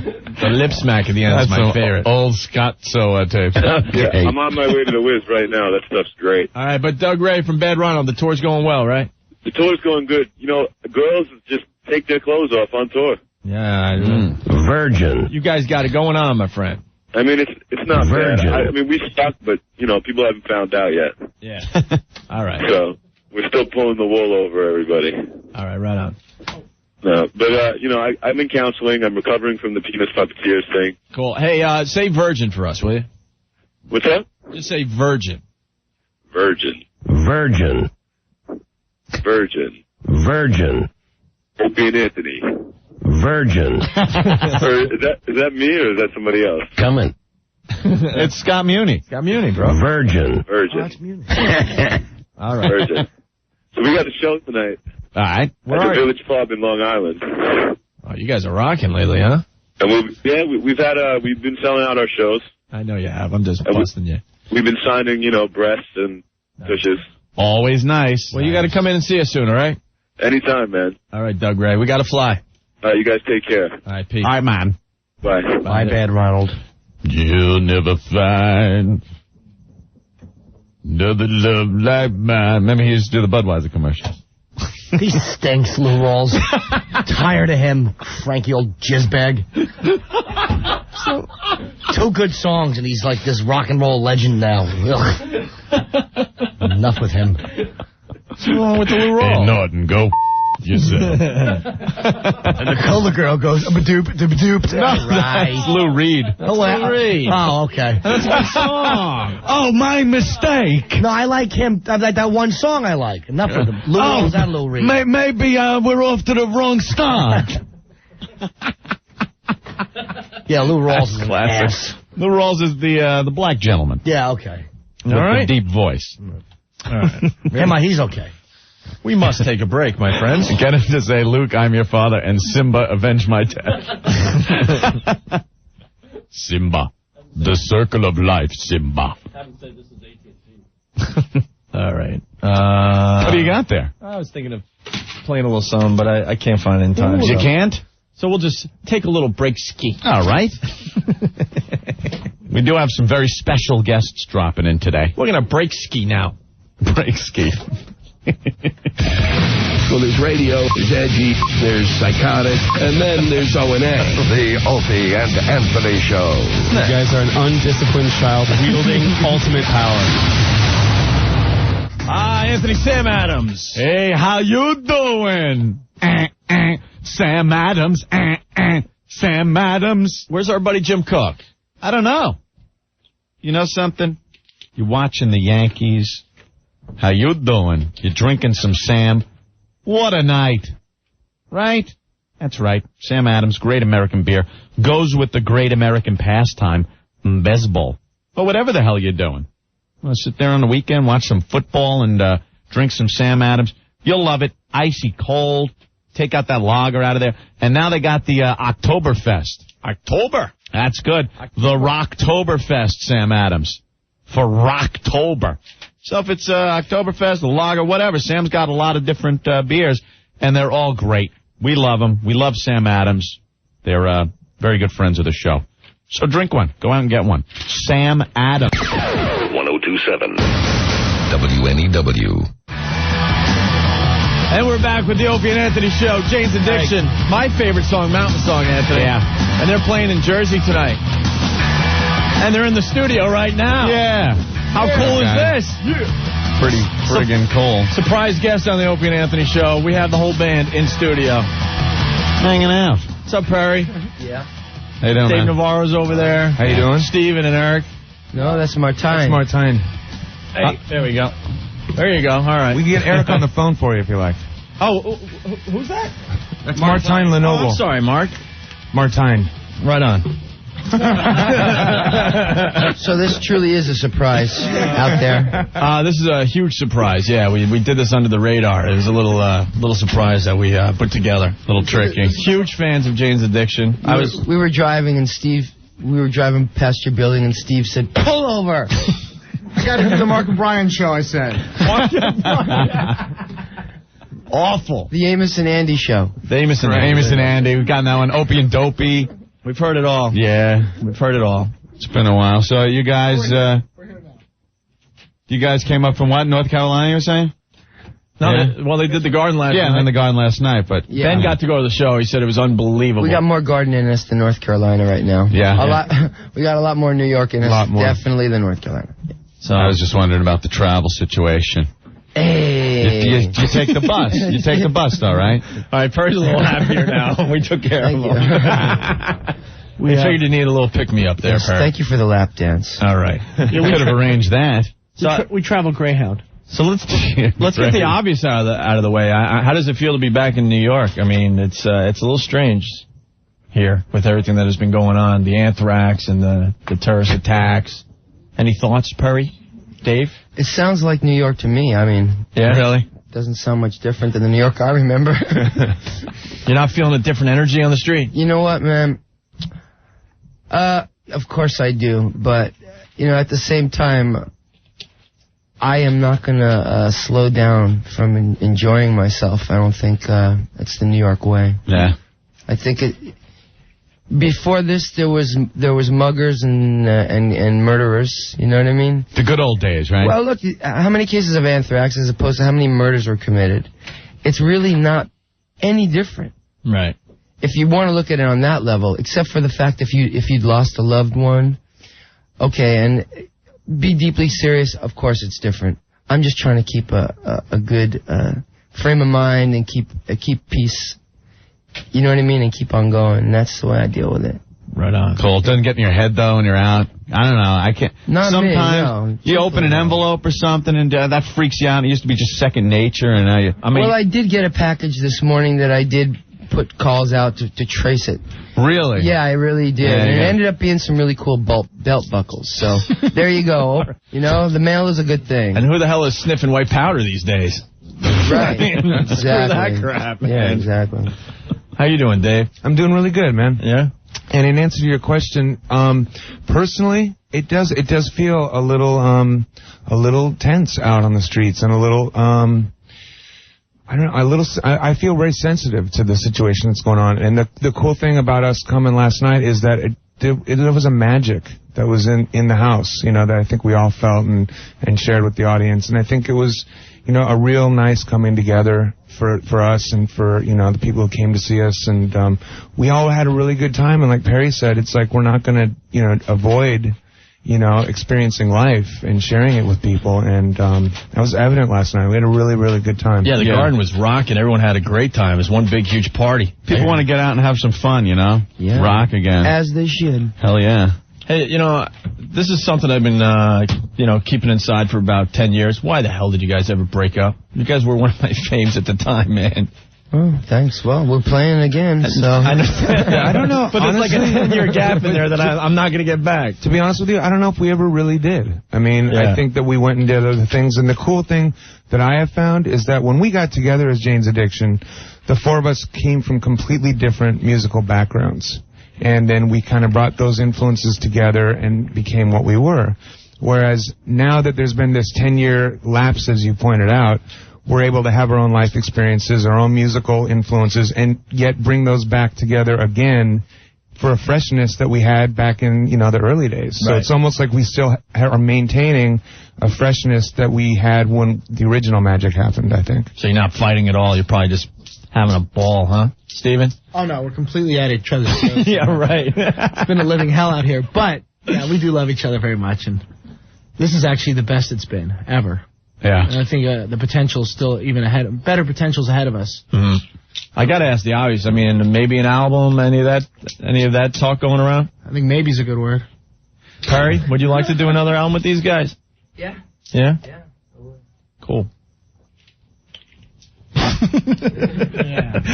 think that's one of those things. I mean, I think we all love that. I would love to see that. I think it's just, we've been doing this now for a couple of weeks, and, it is exciting and fresh, and especially given the state of, of the world, we're really doing this for the right reasons, you know what I mean? And which is to spread happiness and, the Jubilee things about awareness and that tour, and this is just such a perfect time for that. And I would love to see that happen. I just, at the same time, I don't think any of us are willing to, commit, yeah, for sure that's going to happen, because, there's a lot of factors at play. Mm-hmm. But I think that in our hearts we'd love to make music together, and that's all that matters. You just put out a CD, and it's well received.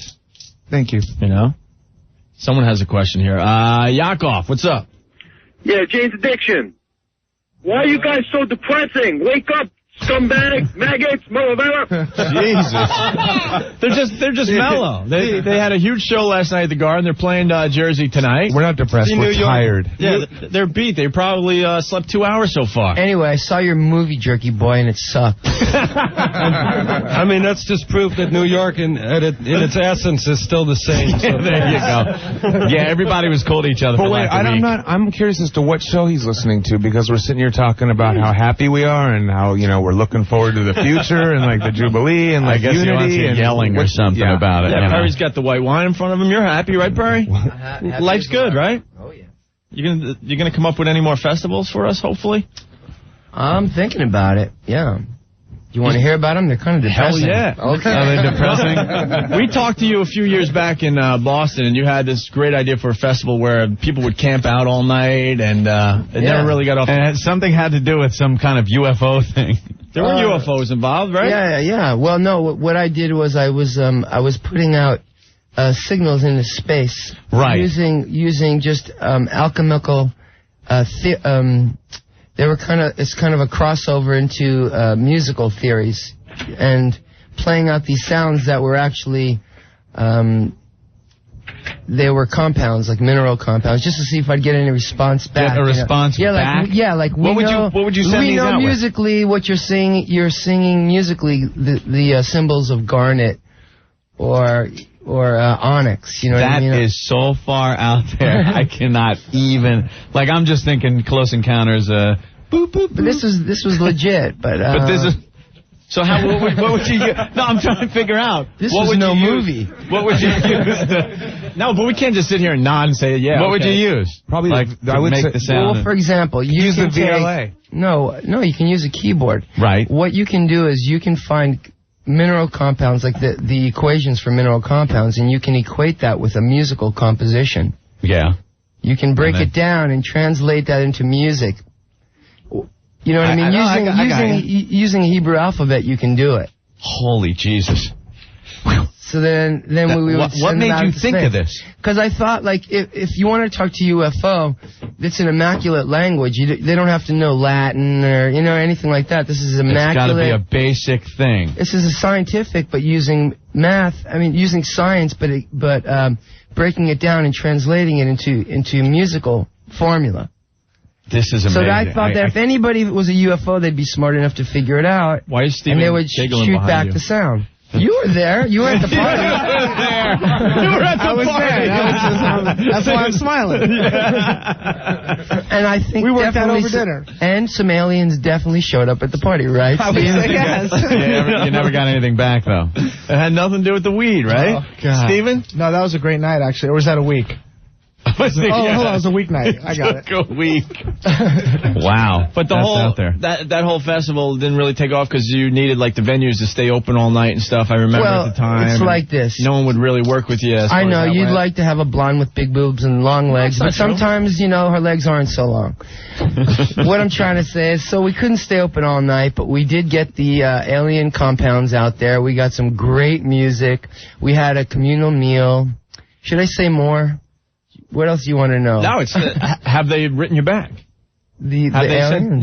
The aliens, have they contacted you back? Well, I don't think we know because it takes so long. I think you guys are poking fun at those messages to travel. No, we're trying to understand. No, There's a big difference. I'm trying to understand because I'm not going to sit here and make believe I completely understand where you're going. Yeah. That's all. It takes a while to, get out there, I would think. To tell you the truth, okay, I'll be honest with you. I was kind of kidding. Okay.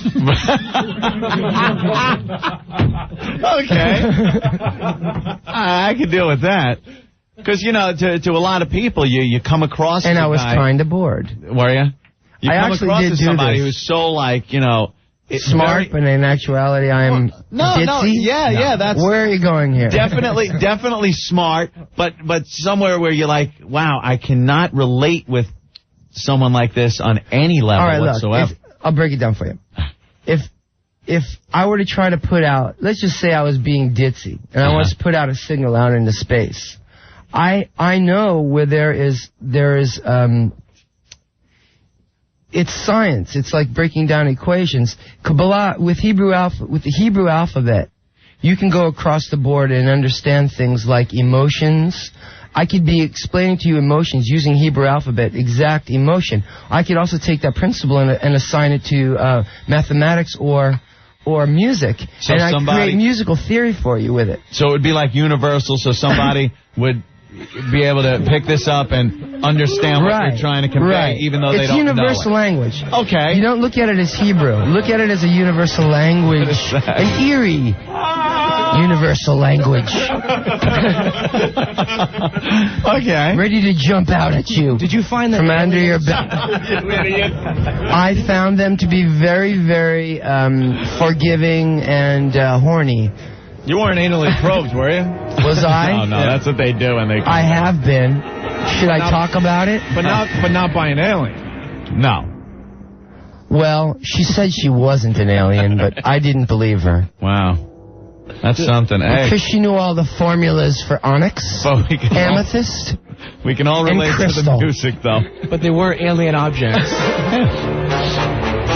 All right, enough with the goddamn Close Encounters music, you fool. That was too easy. I'm sorry, Perry. I apologize to you personally. Do you guys mind if we don't do the show tonight in Jersey and just stay here? You liking Because I think we are a hit. We don't. Yeah. Call back. Man. Come on. They love us. We were a little nervous having you guys come in, and we don't get nervous often. What were you nervous about? I don't know. You guys are like, what do you think might happen? Because you guys are big. I've read all the articles. I mean, Perry gets out there, and I want to try to, I want to kind of look cool to Perry. I just want to say that. Well, you don't. It ain't working. Sorry about that. But I think you're a pretty decent guy. It ain't working. I know. Sandra, what's up? You do, man. You remind me of those guys in Laguna Beach that would let me surf their surf spot. If anybody knows, I think that's a compliment. Girls, he's kind of cute, blue-eyed, and he looks like he just came from California. Sandra, what's up? Hey. Hey, we're hanging with Jane's Addiction. I know you are. I'm so jealous right now. I just want to say I saw you guys last night, and you absolutely were amazing, and I was so honored to see you. Where were you? Madison Square Garden. I know, but where were you? I was like maybe 30 feet when you guys went to the little stage. Yeah. And, you that guys was you? Yeah. I told you I saw that girl. Yeah, were you we made smiling? eye contact. Hey, what was your favorite part of the show, Sandra? When we all, probably when you played 3 days. Yeah. Right on. Yeah. Yeah, that was great. All right. So I want to say good luck tonight and put on a great show like you did last night. Any questions for the guys? They're all here. Oh, God, I can't even think right now. I absolutely love you guys. We know how you feel. I'm like spellbound. All right, Sandra, thank you. Thank you. All right. Let's see what John has. John, what's up? Hey, Opie, Anthony, you guys rock. I got a question for Perry. Okay. You still shooting the dope? Oh, Jesus Christ. You guys made the best music when you guys were high, and you still make great music. Well, thanks a lot. I think you already answered my question going into all that alien and metal stuff. That doesn't have to be some kind of drug-induced thing. That could have just been a little Twinkle Drinker, you rock. Now, look, this is what it is. There's a mandate. Don't shoot dope, man. I don't want anybody shooting dope, and here's why. Because you shot enough for everybody. That's right. Because I want the rest of it. No, not really. The reason is because the money that most of that dope is coming in here is going to support terrorism. Did you know that? Like opium? Yeah, the opium trade is brought into this country, and okay, so fair enough, it might feel okay, but then all the sadness and all the rest of it, man, it's a trail of tears.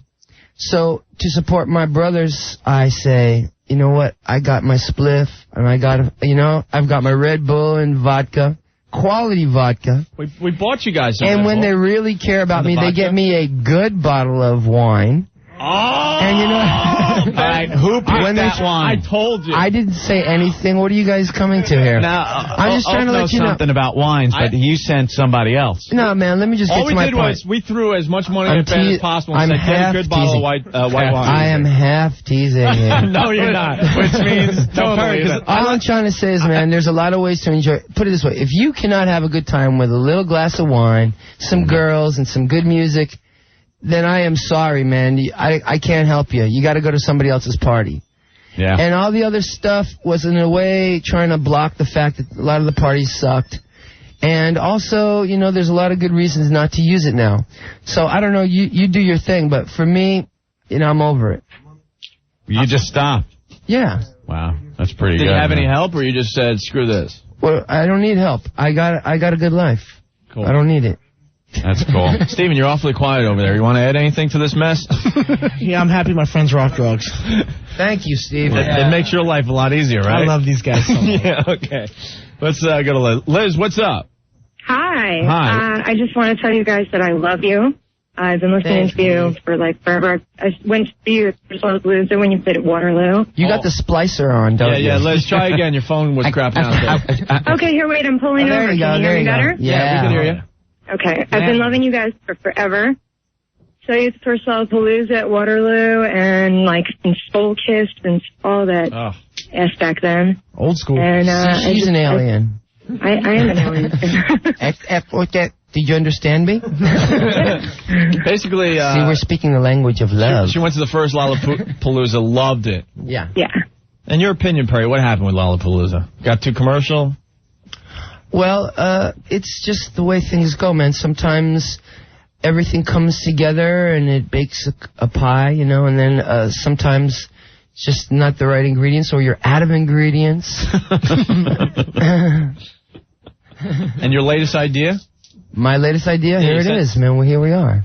No, I mean, Do you believe? another festival possibly? I'd love to do it again. Yeah. But I want to, like I say, I want to make sure it's good. I mean, I want to do it for the right reasons. Mm-hmm. I think we've got a lot of enthusiasm and good causes behind us. And the guys are in a good state of mind and we're making music. I say that music and art should flourish this year.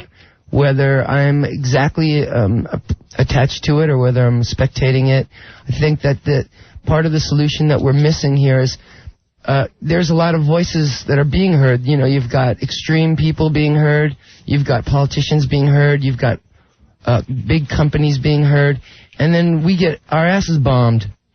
I think that we need our voices too. The people out on the streets need their voices because you're not hearing all the voices. I don't care what anybody says. I would sit down with a Palestinian musician and play, and I'm a Jew, and I guarantee you my voice as a Jew is different. You know, it's a different voice than what you would think. Well, the Jews say this, the Palestinians say that, Islam says this, the Christians. Who is they? I'm a voice. Individuals. We're all individuals. Yeah, Perry. but I mean, like they say think this about them. You don't lump everybody. Right. Don't you think the internet has helped that? Well, yeah, Gives the people internet rocks. And I think, as I say, I want to get back to art. Art is a great expression of a voice. And music is a very, very loud roar. What bands are you listening to, and who would you like to have in a He festival spins, with you? bro. He's a Yeah, I like to DJ a lot. But You're there's a DJ amazing freak. Thank you. You are too. Freak in a good way. Exactly. You get into it, man. Yeah, freaky. But I think that you're going to see, I think artists should step up because that shows right off the street what the voice is really of a lot more people than just some guy in a company. You know, that voice, he's not really, he's a what do you call it? There's ventriloquists and there's puppets. Mm-hmm. You know? That's what I see a lot of. All right, let's go to Jinxie. Jinxie, what's up? Hi, I just wanted to talk to Perry for a moment. I missed you at all your DJing gigs recently. Oh, sorry to hear that, I Jason. am very upset about it. I wanted to interview you. Well, dance it out, kid. Well, I would if I could afford tickets to your show. We got tickets and for what tonight's show. And what are you trying to say? All right, do you really? Yeah. Well, I'd like some free ones, or at least some heavily discounted ones. I'll pay like $20. Can you make it to the Continental Arena tonight? Absolutely. All right, we got a pair for you. Do you have a Cool. question for these guys? Pardon me? You have a question? Yes, I want to know when Perry's going to be back in New York spinning. I think I'm going to be holed up here for a couple of days. So, Really? Yeah, so... Cool. McCore, maybe? There's a couple places I'm probably gonna spot up on. Yeah. Cool. Well, I don't want to say their names. I'll you know do why? some research, don't worry. Oh, thanks. But if I Thanks, come to James. Continental, I could get some tickets? Yeah, hold on the line. We're going to give you a pair for tonight's show. Cool, thanks, guys. Jane's Addiction Thanks, tonight. Hold on, JC. all right? Bye. All right. You guys scared to fly? No. Dave? No, not at all. Not at all? Love it. I am out of my mind. Why aren't you scared? Because I'm just not going to let something that's happened, inhibit my plans, basically. You know what I mean? Yeah. And I've made it through enough, and I've had enough life experience, to know that, I can't live in a box because something went down. You know what I mean? It's not in the back of your mind when you're up there now? Not really. Man. Not really. Better men than me. It's safer now than it was. I understand, but I still can't get on a plane. JetBlue announced today that they got the doors. They got those. They put in the bulletproof doors. Yeah, today. they're the first airline to do it. Right. Day late and $1 short there. Hey Joe, what's up? Jesus. Hey, I wanted to find out if Flea was there. Flea's not here. He's here in spirit. In spirit. Oh, unfortunately. Yeah, you Perry. guys get along with the Flea, right? Oh, Flea's real cool. Right. Yeah. He's unbelievable. Love Flea. I have fond memories of him in his underwear. I don't know why. Guy loves being naked. Flea actually joined us. We did a couple of shows. We did one in Santa Barbara and one at Coachella in Palm Springs in the Valley in California. And Flea actually came out and did a couple tunes with us. Place just loses its mind when he walks out. Yeah, it's exciting, So. You still talk to the rest of the gang from the Red Hot Chili Peppers day? Yeah, very often. Yeah. Yeah. That was fun, those few years there. Yeah. Let's go to Jerry. Jerry, what's up? Hey, what's happening? How you guys doing, man? All right, it's a nice surprise. We got Jane's Addiction in the studio today. Yeah, I went to go see him last night, and I'm going to see him again tonight, man. You guys are great. I've been listening to you since I was like 10 years old, man. I never ever got a chance to see you, man. I thought I'd never get to see you guys again, but this is great. It's such a present, Thanks for coming. Hey, and what was the best part of the show last night, Jerry? Oh, the whole show was great. For me, I never get a chance. I thought I'd never be able to see him again, so just to see him on stage together, it was just a phenomenal event. And like I said, I'm going to see him again tonight. I couldn't wait, man. Perry, you guys rocked it. You guys are great. Would you like to see these guys put out another album? Oh, man, without a doubt. I mean, I had to buy every one of their CDs like 3 times because they got scratched up so bad. Live to everything, man. I bought imports. I can't get enough of you guys. I got all the videos. I'm in a little band. Got a little thing. We cover a couple of your songs. You guys are great, man. Awesome. Which ones you cover? We cover 3 days, and we're going to try to cover Chip Away, but, You can do it then, huh? yeah, friggin' My Time, that's a great tune, dude. I like your old stuff, Cool. What instrument you play? Well, I play bass. I was playing guitar for a while, but, I figured I'd sit back and play a little bass, it's kind of cool. I like to get into a little singing, but it's a little rough. Takes a toll on you. All right, Jerry, thank you. Take it easy, guys. All right, peace. Jerry. Let's move on to Rich. Rich, you're next with Jane's Addiction. What's up? O&A and Jane's, yeah. Pretty cool combo, man. Nice, man. It's just really nice to see you guys out playing again. I've been a fan since, the first album, and I don't even have words for it, man. It's so cool. Unfortunately, I'm not going to make this round, but... Why? Well, I did the Tool thing, and was waiting for friends to come together to order a bunch of tickets, and then the next thing I know, it was sold out, so I got screwed. But I got a pair of tickets. Whoa, hey. I know you're excited, but you can't say that, unfortunately. All right, hold on the line. We'll give you... How many you need? Do you want to take 2 friends? Just me and a friend, and by the way, I did get to see Dave at TLA in Philly, and what a show, man. Thanks, man. All right, well, looking forward to seeing you tonight. All right, Rich, hold on the line. We're going to give you some tickets, okay? Great, man. Thanks. Now, the one thing I want to say, you guys were, ahead of your time in the early 90s. What do you think of today's music? You have to Any thoughts? There's some good stuff you got to look for, but of course, what they beat you over the head with isn't so hot. Kind of getting monotonous out there, right? They're all starting to sound the same again. Exactly. But, the Monkees sound like the Beatles. Great point. Hey, we have an alien checking in. Cool. Mo, what's up? Hello, can I speak with Earthling Perry, please? Perry's here. Yes. Yeah. Message received. Earth days. How you gonna do it? How you gonna make your presence known, Mo? Hey, Mo, you didn't like the alien theory that Perry was talking about? Oh, no, I believe. I'm out of character. That's it. See ya. All right. Later. Thanks for the call, Mo. Yeah. You'll be sorry when I'm hanging out with all the aliens and you're not. You're gonna hell of a party, and you're going to miss it. Donovan, what's going on? Not much, man. You guys rule.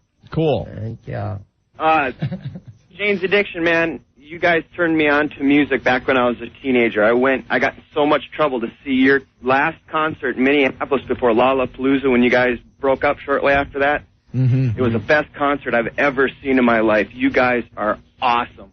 Thanks. Thank you. O&A, you guys rule. Stinky rules. All right. Guys, take care, man. That's all? Everyone rules. I know. Timmy, what's going on? Hey, what's up, O&A? Hey. Anyway, welcome to D.C. We love you guys here. Thanks. Y'all are hitting us pretty hard, but Thank you. where is this guy? What is he talking? I can't understand anything he's saying. Oh, Perry? Yeah. I mean... and I'm not saying this because he's here. I find him interesting. Well, I just can't. It's better than the same old crap that people I'm a pretty feel. intelligent guy. I just can't understand nothing he's talking about. He believes in aliens. Who doesn't? You think we're... I believe in the possibility of aliens. I believe in him. He's just throwing some stuff out there. How could we possibly be alone in that universe? And it's as important to me as as yesterday's paper. So take a 42. Well, anyway, O&A, y'all hitting DC pretty hard. I don't know if you know it, but I mean, wows everywhere, and y'all are doing a great job, and we love you guys. All right, we're gonna get down to DC eventually. All right. Okay, buddy. Y'all take care. All right, peace, bro. And, dude, if you want to see aliens, just go into the kitchen of any restaurant in this city. Mark, what's going on? Especially the pizza places after 4. Yeah, Mark. What do you got for Jane's Addiction today? I have some friends who were in the business, music business for the last 15, 20 years, and there was a rumor, and I just wanted to put it to rest, that when the guys were signed, there was monetary gain and also some, shall we say, party apparatus that was given out. I wanted to know if that was true. Party apparatus. You mean that we signed for drugs and money? That's basically it, yeah. What else does bands sign for, man? I knew there was something that I was slighted on. we never got any money. That's what I was going to say. The drugs were constant, but I never saw any of this. It's rock and roll. What do you think, man? Yeah. I was into Infectious Grooves. I've been a big fan of James. I just wanted to know if it was true or not, that's all. Believe all the rumors. Believe them all. All right. Thanks, guys. Thanks, Mark. Only got a couple minutes left with Jane's Addiction. Bill, what's up? Yeah, look, I want to talk to Dave Navarro. Dave, Hi, Bill. Bomb. I got to know a couple of things here. When are you going to get your ass to Cleveland? Tomorrow morning. I'll be there. Yeah, tomorrow morning on my front porch. We'll play a show, you and me. You got it, Bill. Now listen, O&A. Yeah. Get your ass to Cleveland. We're going to get to Burn Cleveland. Burn the friggin' city down. The city is boring. We're waiting for, an audience to build there, and we'll get there. Look, I got a wild sticker. I show my boobs. I got man boobs. Let's do this. You understand? I don't think Cleveland, Ohio. All right, I didn't know. I'll make that tonight. I'll be there tonight. Yeah. All right. What, Dave, you're coming to see the man boobs? You just turned on Dave with the man boobs. On my way. Dude, we'll belly bump. It'll be bomb. All right, bro. Thanks for calling, Bill. Think he blows that. All right. I gotta go to this guy. This guy can't be for real. Claude, what's up? Hey, what's up, guys? You got something for Perry? Yeah, I just want to say I'm a big fan. My boy Scoobot put me on to you guys a couple years back. I listened to you ever since. And I took one of your workout tips, but I have to do it at the gym and not at the beach. I run as fast as I can for 5 minutes. Yeah, it's good. People just look at me like, Wait. Slow down. He has a workout tape. No, it's not a tape. It's a tip. Now, somebody asked me. I thought you put out a workout tape. I do. It says Perry has a workout tape. Well, I have that, and if you want, Are you in can buy a cute little leotard? Well, I was going to say, Fonda stuff? I will send the leotard at no additional cost. The tape is $39.95. Yeah. No, he said tip. Workout tip. He probably Workout read tip. one time somebody asked me what I do to whatever stay in shape. So I said, I said a few things that I do, and one of the things that I do is I run as fast as I can every day. You know what I mean? Just basically, haul ass. Right. Full out break into a full-on sprint. Which you do as a kid all day long, but as you get older, you start to think about it. You might not have run as fast as you can for a long time. You should do it every day at recess. So I did. Is that what you're talking about, right? Yeah, dude. Yeah. But you still do that? You still do that? But do you do That's it my point, yeah. Wow. You got to do it the true Jane's way with the police chasing you. Hey, I had one more question. Anthony threw it out there before, but I didn't hear an answer. If you were to put together a festival, who would you invite? Yeah, what kind of bands would you... I listen to left field stuff all the time, and you can't hear anything good on the radio. Yeah. That's why I listen to these guys. Hear them talk. Well, speaking of left field, they're pretty good, too. No, there's a crew called Left Field. They're like innovators, techno innovators.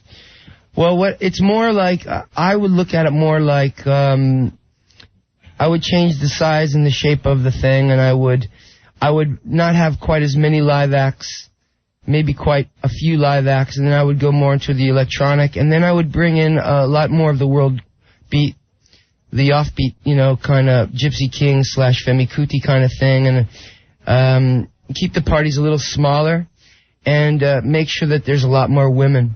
Can't argue with that. Women always good, Perry. Yes. I heard the women on the stage last night were amazing. They had little pasties on. They're that was great about spirits, it, right? man. But these gals, besides being drop dead gorgeous, are they're hot dancers. They're old school, trained dancers, right. And they can do with their legs. Close your eyes. Nice. I know we got to let you go, but there's a science teacher on the phone line that wants to talk about your alien theory real fast. Who is this, Mary? Hey, you guys. Hi. Hi, Mary. How you doing, O&A? Hey, Perry. Hi, Mary. How you doing? I'm doing so well. I just want to tell you that I just got out of I am a real earth science teacher. I just got out of a meeting. I turned on the radio. I've been dying to talk to you about your theory. I just heard it. The alien theory, right? Yeah. I just wanted to tell you I think it's very elegant because I'm a geologist. Yes. And I was curious as to... You know that they has a resonation. Every mineral has its own resonation. That's right. Okay, That's so there you go. absolutely right. All right, so tell these guys. Well, it's absolutely true. Plus the fact, you have to kind of groove on the fact that the universe only has a certain amount of elements in it, and other planets, True enough. have the same elements in them. So, all the minerals are made up of certain elements. Hydrogen, carbon. Let's read them off. Hydrogen, carbon, hydrogen, helium. There you go, helium. Yes, helium. Oxygen. Oxygen. There's Absolutely. 4. That's it. And that's it. But I was curious as to what minerals do you use? I would think that you'd want to use Hope there's no pop quiz in. I know. Yeah, Diamonds is a good one. Salt. That's a very high pressure element. So to tell you the truth, I had only 3. Which one? 3 minerals. I actually can't remember them right now, but they were minerals. They were, something you'd find in onyx or something like that, like a stone. And I happened to know by reading this book what it was, and so I just put it out just for fun. It was just amongst the other things. Do you think if the aliens got him and they went, look at the minerals he picked, I'm not even getting in touch with this guy. like you were so close, but you just picked the wrong mineral. Right. All right, Mary. Oh, wait, one more question. Do you have any geology background, Perry? No, but you know what I am studying right now? Last good point. I'm studying right now something called the Phoenix Project, and what it is, it's how to take the world's energy and put it into hydrogen. What do you think about that, Mary? Put it into hydrogen? Yeah, invest we have to stop what we're doing with fossil fuel and put our time and efforts into hydrogen. Hey, you ever see the Hindenburg, my friend? Well, that's a good idea. Thing went up come on, don't flash cube. dispel this thing. I'm not, I'm just saying, how do you then control hydrogen to make it less dangerous? It's not dangerous. Hydrogen is not dangerous fuel. It burns into, vaporizes into just water fume. Yeah. No, just water vapor. That's it, steam. Yeah. It is the safest, and it is the most out of all the resources. Out of all teaching Mary something. Out of all the resources we've got in the whole universe. Yeah. The fuel that is used most by the universe, and it's a natural, is hydrogen. That's right, bro. Stars live on hydrogen. They absorb hydrogen. So why aren't we using the hydrogen? This is it. They will. In the next 10 years, Because it's very low density and it floats out of our atmosphere. That's why it's hard to hold on to. Yeah, but we can remove this from we can remove them from the atoms. From all where? atoms. Yeah, all atoms have hydrogen. We can, like in between gigs. We have the capabilities. Gonna be out there with a net. Mark my words. It's all based on hydrogen, really. Mark my words. In the next 10 years, they're calling it the hydrogen economy because that's what they're titling it. Right. Within the next 10 years, the world will go over to hydrogen because we're exhausting our natural resources. Amen. Yeah. All right. And we need to do it. We got to cut you off because these guys got to get to a show in Jersey, man. Hey, you know what? Okay, before we go, Before we go, there was something we wanted to do today at the show. If there are any firefighters that could produce a badge, they can get in for free. Oh, that's so cool. They have to produce just some kind of identification that says they're New York firefighters, and we're playing in Jersey. Meadowlands. And at the Meadowlands. And we've worked it out with the venue and our management that they will all get in for free. And we've got dance platforms for them if they want to get up there. Yeah. The tour's and we're not kidding. The tour's getting rave reviews. You guys got to continue, man. I'm telling you. Thank you. I'm telling you. Thanks for having us. Look at this. Jane's Addiction, man. Come on. Nice. Anytime, Einstein. The Opie and Anthony Show. The show blows. The Opie and Anthony Show. Blows. Show blows monkey ass. The Opie and Anthony Show.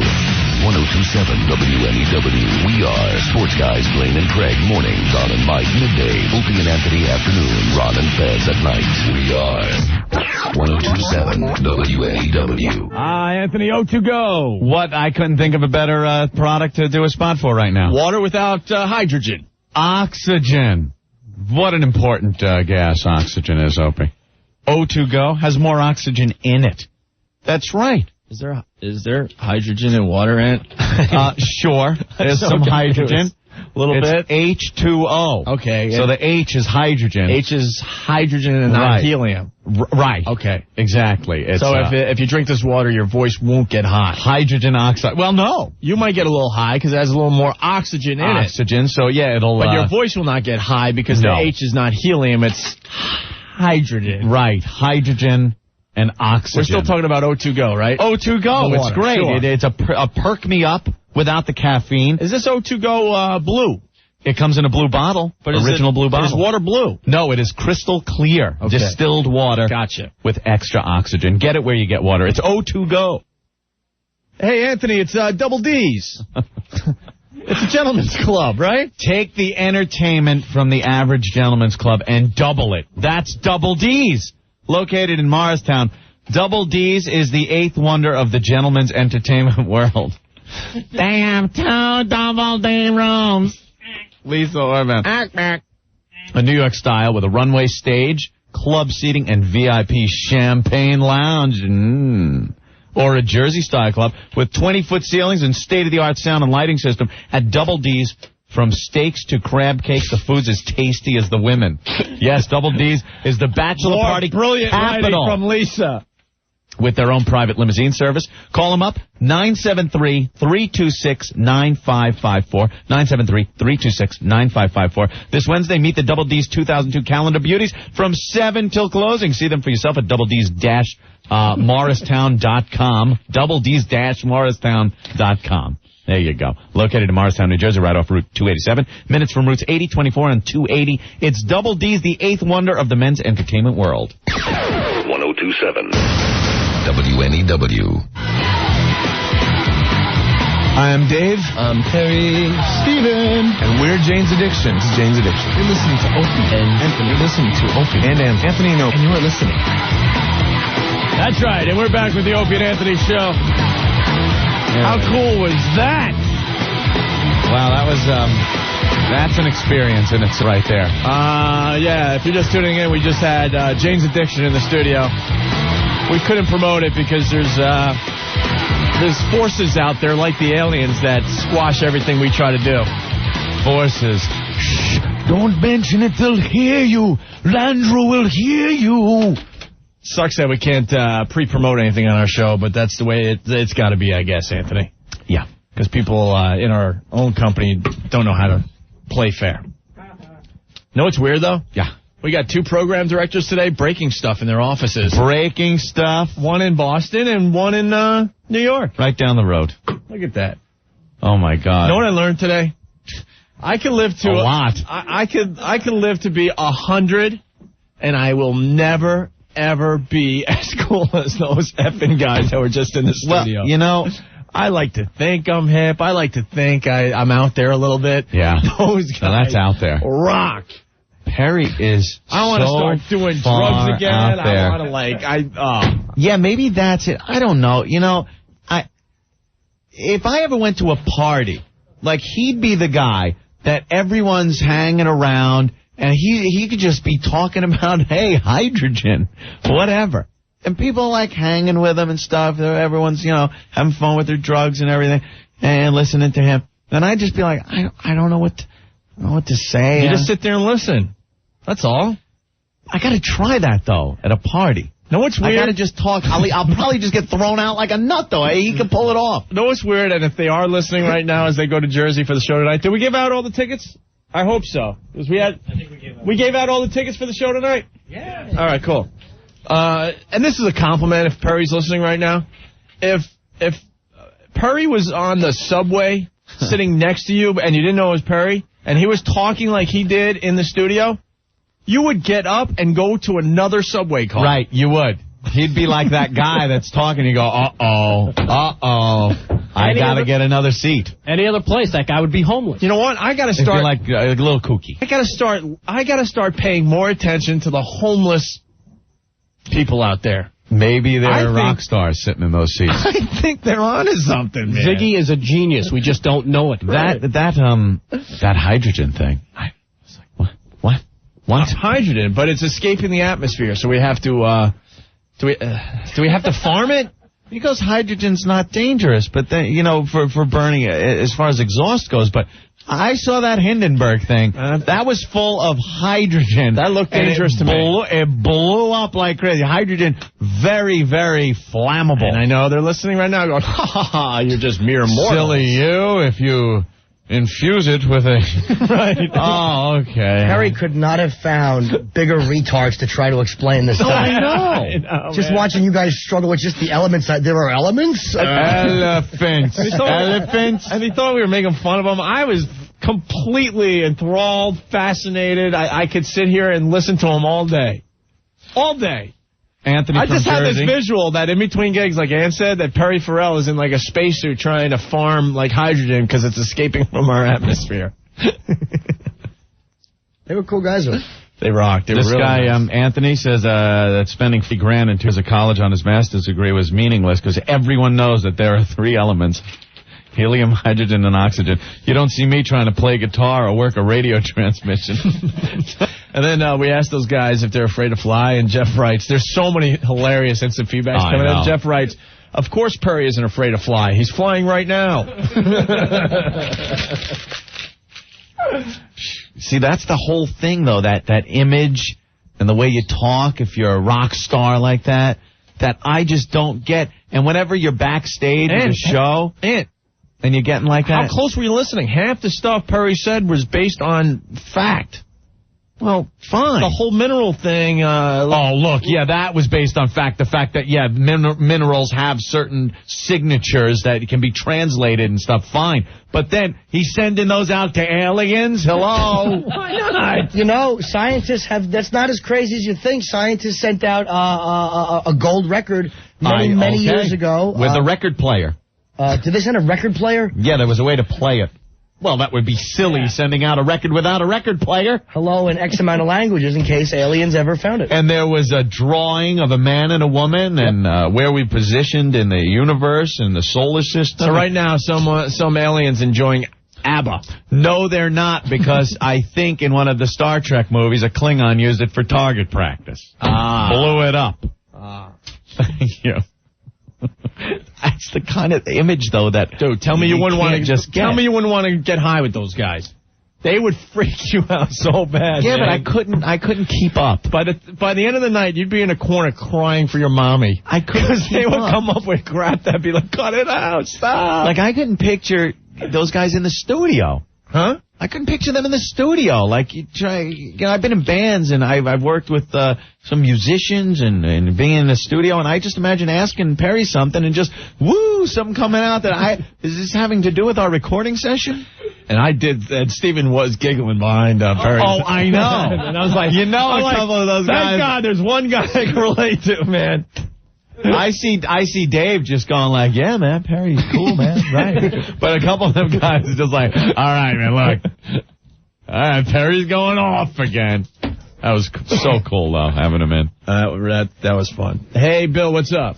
Hey, you know, there was a movie a couple years ago that was based on Perry's life, and I can't remember the name of it, but at one scene, it was his girlfriend or wife died of a heroin overdose, and he goes and he screws the dead rigor mortising corpse, and I can't remember the name of it, but I just want to tell you guys about it, and I wished I got hold of Perry. Thanks for calling now.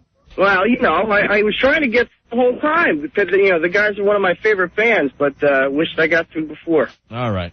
You guys got any tickets by any chance still? We gave away all the Jane's Addiction tickets for tonight's show in Jersey there. So. Nah, it's a shame. All right, guys, thanks a lot. All right, bye. Bye. So... Norton. I'm just glad I have nothing to plug tonight. You know how embarrassing it would be competing with Jane's Addiction and having one person show up at my dumb performance? Mike, what's going on? Yo, what's up, man? Hey. The problem with alien abduction is you can't turn to your buddy and go, I'm having this dream, right, where I'm on this table, and these dudes are sticking this thing, you know, right up in my A, right? Whoa, yeah. And your buddy be like, well, why don't you just get off the table? You can't really explain it like that. There's a story. You got these two twin brothers and a fat guy in a canoe.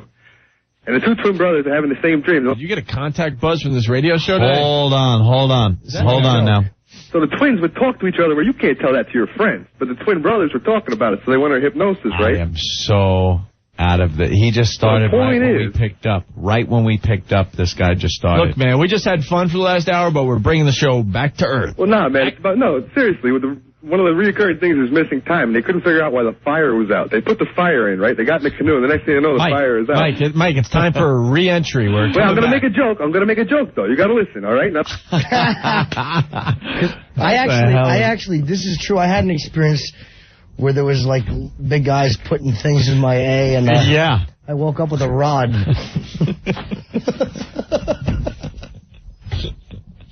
So you're saying you enjoyed it? All right, let's No, it's a test they were doing. Delicious. Let's just move on with the show. Let's just realize we're not cool. We stink. Our lives are boring. We really are nerds. Not in there. Oh, we are such nerds, man. You should see, listeners can't see, I got a picture with those guys. Thank you to Rick. And you should just see 4 cool guys and a chubby dyke. I look like a chubby lesbian. Dyke? Yeah. You do look like a chubby Oh, my God. I sent a picture of myself with Sully from Godsmack. I met him in Boston. Yeah. And I sent a picture to this girl who I hadn't met, and she sent back, and she meant it. She said, are you a lesbian? She thought... You look like... They will be on my website when it goes up. I stink. You look like the lesbians that shave their head and stuff. I know. A little plump, chubby carpet muncher. 4 cool guys and a fat dyke. I stink. Yes, photo taken, you know. I'm very happy about that, but... I had to sneak in on his shot, then he wouldn't take a shot of me. I got to tell you. Wait a second. When do I ever ask for a photo? Name it. All right. Never. That's cool. Ben, props to Ben. He set up this damn thing. There were all sorts of rules, and they had to be snuck into the building. Yeah. We should talk about some of this stuff. Snuck in. What was the whole deal? You had to meet them behind a car in the garage. Well, first of all, they called and they wanted lots of Red Bull and vodka. That was the beginning. We blew it with the wine. Well, John blew with the wine. Now, he told me on the way up. Perry told me. They wanted a good bottle of white wine. John, what did you buy? You sent them out with $10. No, we didn't. We bought a great box of wine. I saw it. It fits into the refrigerator, and it comes out of a Tell me we just bought Perry a box of wine. No. We bought him a decent bottle of wine. We went... They called last minute and said, no, they don't want Red Bull and vodka. The manager's like, Perry's not drinking any Red Bull and vodka before the show. Right. So get him a bottle of white wine. So John runs out and gets him a bottle of white wine. He probably gets like the real expensive. Let's wine. He said to me on the way, Let's see the bottle of wine. Because we have some white wine experts out there. They'll tell us exactly what this wine's all about. Because Perry... it's cream and ripple. I call it cripple. Right. Perry took a sip and then looked at Ant and I like, hey, man, I thought we were on a good show here. Yeah. You guys are on in 15 cities. No, he was cool with it. Cause I said, he was definitely cool. Because I said, I saw you last night on the small stage. You were drinking a Red Bull and vodka. And he's like, yeah, you know. All right, we really need a wine expert to call in and tell us. That's got a cork. That's good. Oh, my God. Where the hell did you get this? What is that? You took this out of a homeless guy's hand. What kind of white trash wine is that? What the hell is it? Del Ronco. Boone's Farm what? It's a Sauvignon. Hey, wait a second. Just to defend John for a second, I guarantee none of you idiots in here could have picked out a better one than him. So I would ask the guy at the counter. Yes. He did. I told him to. Didn't you ask Get my friend. It is good wine. I was told, get something over $20 that's not a Chardonnay. Over exactly $20? Over $20. Wow, we're rocking. This costs $21. I bet you. 24. 24. Over $20. $4 more. Let me see. It's a Gelso del Ronco. Gelso. It looks like it might even be a 4. I don't know. Here it. It's Italia. It's Italia. Why don't you just bring back some Meisterbrow? Oh God, the worst. Yeah. First of all, I wouldn't have gotten this because the label looks weird. Yeah. Label alone. I will agree with that. I would have went with a classier label. That's a label that says cheap. Yep. Yeah. They're trying to make it look like it's not cheap, but it says cheap. Good job, John. Imported by Pain Bianco. Didn't we give you at least $30? I had like 27. I had to get a bottle of wine, and I had to get ice to keep it cold and everything. I was supposed to get 2 bags of ice. I grabbed the first thing. We blew it. Our first chance to hang with real rock stars, and we blow it. We don't even get them the right wine. Well, who sent them out with 30? Good thing you're not putting them up in hotels. They'd all be sharing rooms.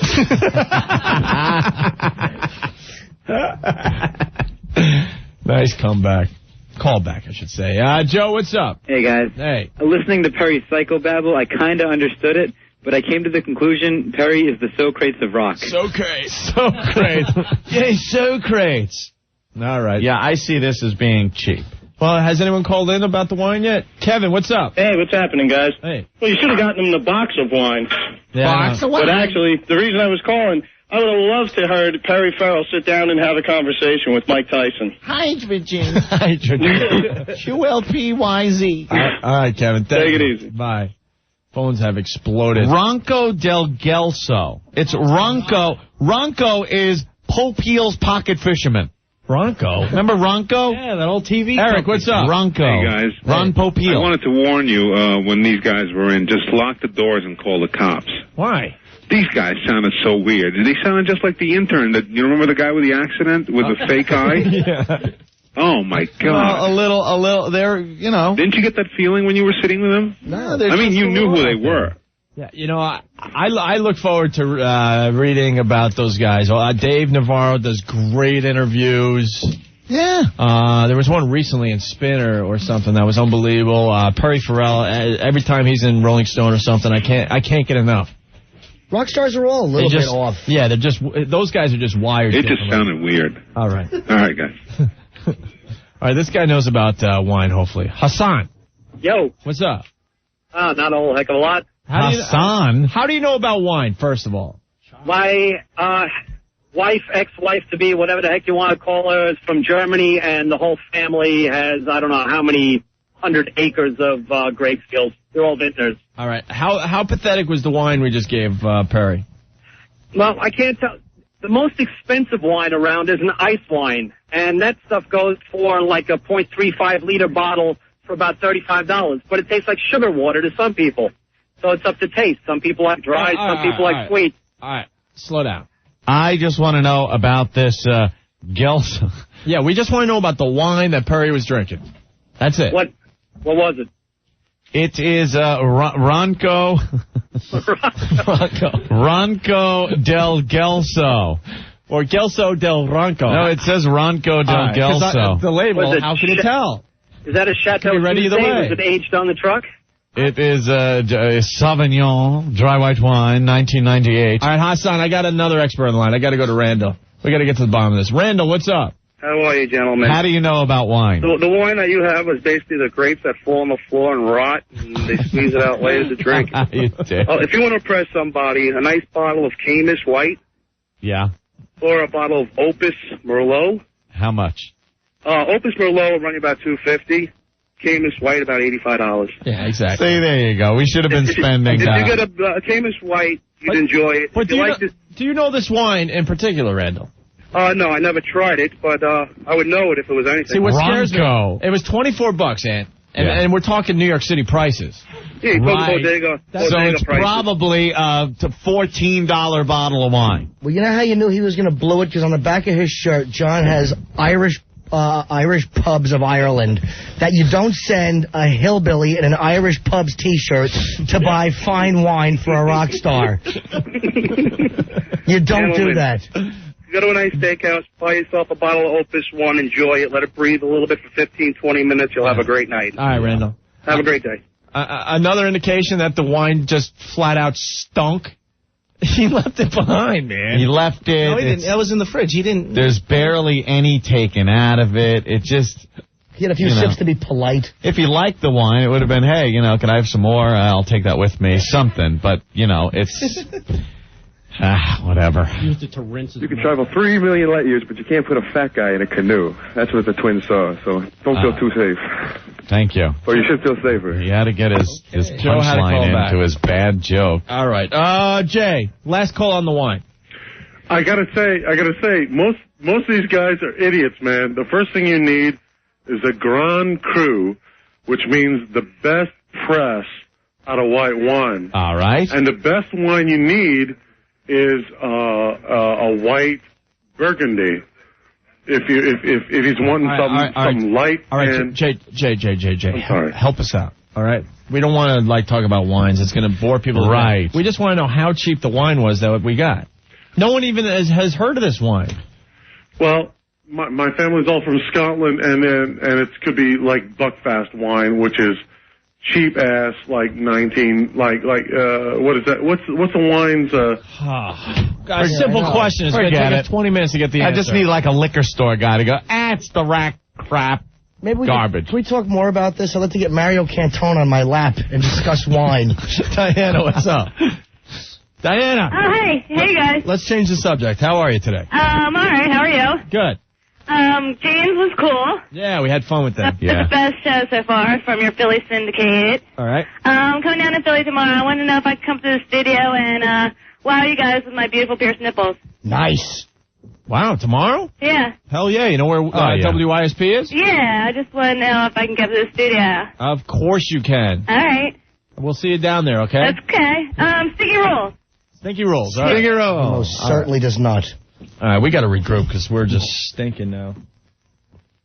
You need to spend at least $50 for a decent bottle of wine. $20 wine impresses the women, but not rock stars. Thunderbird Night Train. There you go. Mad Dog 2020. Yes.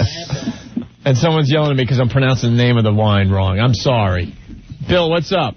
Hey, guys. Hey. It's Rocco Del Cesso. It's like a Verdicchio. And you know what?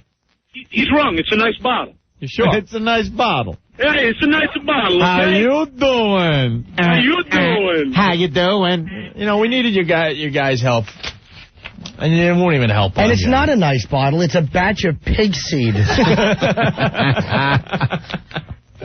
All right, what else did we need to do today? Damn. James threw me for a loop. That was fun. Well, we're all excited for tomorrow's show in Philly. Yes. An all-day thing in Philly tomorrow. Oh, I can't just wait. The meeting with sales, that's what I am psyched for. Oh, dude. I know damn well... we arrive at the studio around, hopefully around, 11:30 or so. Do you think because we've been saying that that's something we really don't want to do, the meeting with sales, that they're going to try to pull some gag or some funny thing to lighten the mood? You think so? Do you know, I got a part on Third Watch that I can't shoot. They had to give it to someone else because I'm going tomorrow. Oh, my God. And it's going to be wasted because I'm in a sales meeting with these people. Right. Just looking at them in their dumb ties. Hey, that thing you do. Shut up. Hey, maybe Ed could do a thing. All right, so then we're going to do a little meet and greet and a little buffet will be set up. Buffet, a luncheon. Hey, maybe they'll have some ideas for bits. Oh, that's always good. Well, hey, maybe you could do the, if you did the Tom Brokaw voice during this commercial, I think that'd be great. My friend likes when you guys... Yeah, well, I like when your friend has a stroke. We love our friends in Philly. No, at WISP. Yeah, they're nice people. They've been nothing but supportive. They were the first station to take us in syndication. My friend likes when you do that thing. We like these guys. Here on wine.com, Opie. Yeah. There's the bottle of wine that he picked up. Our price, $10.59. $10.59. $10.59. You could buy this wine online. Not only did the wine stink, we got raped. $10.59. $10.59. Cost us $24. John stinks. I can tell as soon as he sipped it because I'm sitting there like, oh, God, please like the wine, please. Could have got me better wine. Oh, no. He hates it. You know, though, in my opinion, I can't stand when people drink the wine and they're like, oh, this isn't a good wine. Shut up. That's how I feel about it. It's like any other beverage, though. If you have a flavor for a certain beverage, you want a nice version of that beverage. Yeah. I'm sure that there are certain times a girl will swallow. You're not happy when you have to drink a rum and Coke instead of a Captain Morgan and Coke, my friend. I know, but I ask for a Captain Morgan and Coke. I don't say give me a rum and Coke and then bitch that I didn't get Captain Morgan. No, I am very specific. We were told that Perry likes good white wine. Well, that's good. Give us a brand. I don't know. We should have known. Be a man, drink beer. Yes, beer. Oh, yeah, tomorrow. So then we do the meet and greet, eat some cute little sandwich things. Finger sandwiches, Opie? I'm thinking finger sandwiches. Finger sandwiches? In the conference room, maybe a little fruit thing, maybe some... little fruit plate? I'm thinking kiwi, some cheese, some grapes. How about a little potato salad? No, they canceled the cake. I will bet you money they had a cake that they ordered. Oh, hell yeah. And after the abuse yesterday, they're like, oh, God. let's yeah. the cake. We'll just get a nice tray of cookies. We'll get some cookies with the plastic-colored wrapping tied in a bow at the top in a basket. Wonderful. How about one sandwich and Rick and I can just chew on it together? Share it? You think the whole station bought a big card and they all signed it? They all signed it. And one of the women salespeople, maybe one with kids, got all together and cooked up some Rice Krispie treats for us. Oh, that big hard. It doesn't matter what business you're in, if it's radio or an insurance company. When that big card comes around, oh, Susie's leaving the company, and you have to sign the card. Could you sign this card? Okay. Sorry to see you go, you king. Then you got to write something nice, and you never even hung out with the person. You don't even know them. Gonna miss you! Exclamation point. I always make sure I'm the last guy to sign, and there's no room left. Like, sorry, I just wrote good luck, and then your name. Because the first person draws the little picture in there. Draws a little picture of someone waving goodbye. Oof. So then we'll do our radio show from Philly, and we got a lot of guests lined up. Days Anew is going to play live for us tomorrow, and Pat Croce's going to come by, and a few other people, and like that girl, she's going to come by to WOW. Nice. Yes, some of the girls, I think, some people said they were, coming down? Yeah. And then, I know that. We could maybe pick some girls out that want to come up and wow for us up in the studio. Yeah, and let's not forget the road show right after the radio show at the Electric, Factory. God, I'm drawing a blank. I'm sorry. And we have lots going on there, but the one thing we want to push, we need more ladies for the Stars and Stripes bikini contest. Yeah. A girl's going to walk away with $1,000 cash, not a check. None of that. $1,000. We count it out. Here you go. We have bikinis for the ladies, but we're hoping that some of you ladies get really creative with your bathing suits tomorrow night. Your bathing suits. Your bikinis. Your bathing suits. Your bathing suit. Bathing suit used to sound so hot. Not anymore. Now it's old lady. Yeah. Yeah, one piece with that stupid hair thing they wore. I got to put the hair thing on, the rubber thing on my head, because I don't go underwater. To hold in the nose plugs and goggles. A little white stuff on the nose to keep from getting that burn. Nothing worse than the old lady one piece with, I like the little skirt sewn on it. Dude, so it looks like a little dress number you're wearing. Anthony, my friend, you have not been to the beaches lately. What? The one piece is out, doesn't matter how old you are. Oh, camel toe hanging to the ankles. They are all wearing bikinis now. That's doesn't matter how old, it should be a crime. Fat. That should be a crime. Doesn't matter if you're missing body parts. Just don't matter anymore. I just like the big cellulite ass hanging out of the bottom of a bikini bottom. You know, a woman that obviously is blind without any mirrors or friends. Just put it on and go to the beach. You see the one person who's had the mastectomy, so they're using the other cup to hold keys and a wallet. Holy ass! Dude, we want more women to listen to the show. Wow. Oh, that just went right through me. I'm sweating. Wow. Okay, let's take a break. Awful.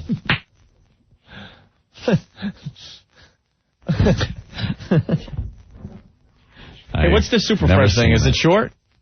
4 minutes? Yeah, we could play it. We haven't given them any entertainment for their $1 this break. So bang for their buck, are you saying? Yeah, we didn't give them any bang for their buck this break. So, hey, our buddy Frank Caliendo is in, and he's hilarious. And he did this whole Super Friends thing, and we'll replay it as we go to break. How's that sound, okay? All right. All right. You know, the commercials were playing, and then Frank and I were talking about Ted Knight. And he's like, why is the Ted Knights, funny? Because the dueling Ted Knights thing that you and Frank did? People love that so much. I don't like, there's something about Ted Knight, even when he was trying not to be funny, whatever he said was funny. I'll find myself a new greenskeeper. Is that clear? Anthrax is terrible. It really is. Don't let the spores get on you. Don't breathe them in. The problem I have is halfway through a breath in this laugh, I breathe them in. My eyes are bleeding. Felt like I went too far. I want them cleaned and buffed with a fine chamois. Chop, chop. Yes, sir. Why, you son of a bitch? Spaulding, I want you at the golf course in 5 minutes. Chop, chop. You're playing golf today. Jackie, Sarah, Monroe, Mr. Rash, Monroe, shut up. Mary, Lou. We've just gone through every generation of me. Meanwhile, back at the Hall of Justice. That's right, he was that Superman prepares with Superdog and Aquaman, who's played by Brian Regan. Oh, no, something went off in a volcano. There's a volcano going off. All I can do is swim fast. I'm a swimmer. I got green gloves. But there's nothing I can do with magma and lava. Aquaman covers 75% of the earth he can patrol, yet all the crime takes place on the 25% of land. Oh, if there was a giant fish attacking you, I would be able to save you. Unfortunately, this project takes place on land. Calling the animals of the sea. They could do nothing. Like he could whip up everyone, the sharks and the sailfish. Using his telepathic powers, Aquaman summons a can of fish. A lot of good this'll do for the villain in Wisconsin. Charlie Tuna unable to help him on this one. Damn it, Aquaman sucks. Meanwhile, somewhere on the road, a man listening to the Opie and Anthony show goes off to the side. Meanwhile, somewhere in Opie's brain, nothing's happening. What would Brian Regan sound like if he was over there in Afghanistan kind of trying to find... Oh, goodness. Kind of look, oh, my God. I don't even... trying to think of something. Couldn't think of anything that was PC enough. Yeah, trying to think of something politically correct to say about Afghanistan. Hey, maybe... that's not going to work either. No? Trying to think of something. Somebody bail me out of here. Where's the superheroes music? Meanwhile, somewhere Meanwhile, in another part of the program, Frank's still doing John Madden. And then this is funnier, and then there were little people, and they're putting one foot in front of the other, and the Meister Burger, and the joke Frank was doing that wasn't working. Got no idea what I was talking about. Okay, so they're over there. Play the thing again. Get me out of there. Meanwhile, back in an Adam Sandler bit. A song for me, a song for you. Let's have a song. I like Babu. Meanwhile, in another voice in Frank's head, I don't know what's going on here. I don't understand why everybody's got to be looking at me like this. This doesn't make sense at all. I don't see. I thought you were going to. Meanwhile, in another part of Frank's brain. Meanwhile, somewhere in another bit, we're trying to find a new Seinfeld bit. We don't have one. Oh, we can find one, all right. We're going to have one. We're going to have it. Hello, Jerry. Hello, Newman. Meanwhile, Frank's trying to catch up with what he was doing. Here's a guy who can't remember what bit he was going to do at that point. And then you go, and then, meanwhile, I'm not even waiting for you this time. I'm back in a song I was singing before, and I'm enjoying myself 150%. Even though you can only go about 100, it's gonna be okay. Meanwhile, back with Opie and Anthony. Frank Caliendo. See, it wasn't that easy. New York shock jocks Opie and Anthony are now on the air. Welcome to the wonderful world of balloon not pleasure. Yeah, if you need lube, you're a loser. Take it like a champ, okay? The Opie and Anthony Show. Spreading like AIDS in Haiti. And we're back with the Opie and Anthony Show for a few minutes. Yeah. And we got to go get some sleep in us. Busy day tomorrow. Oh, yeah. Going on a little field trip. It is a field trip, and we didn't even need permission slips. My mommy signed mine. Like the olden days. You're going to the Museum of Natural History.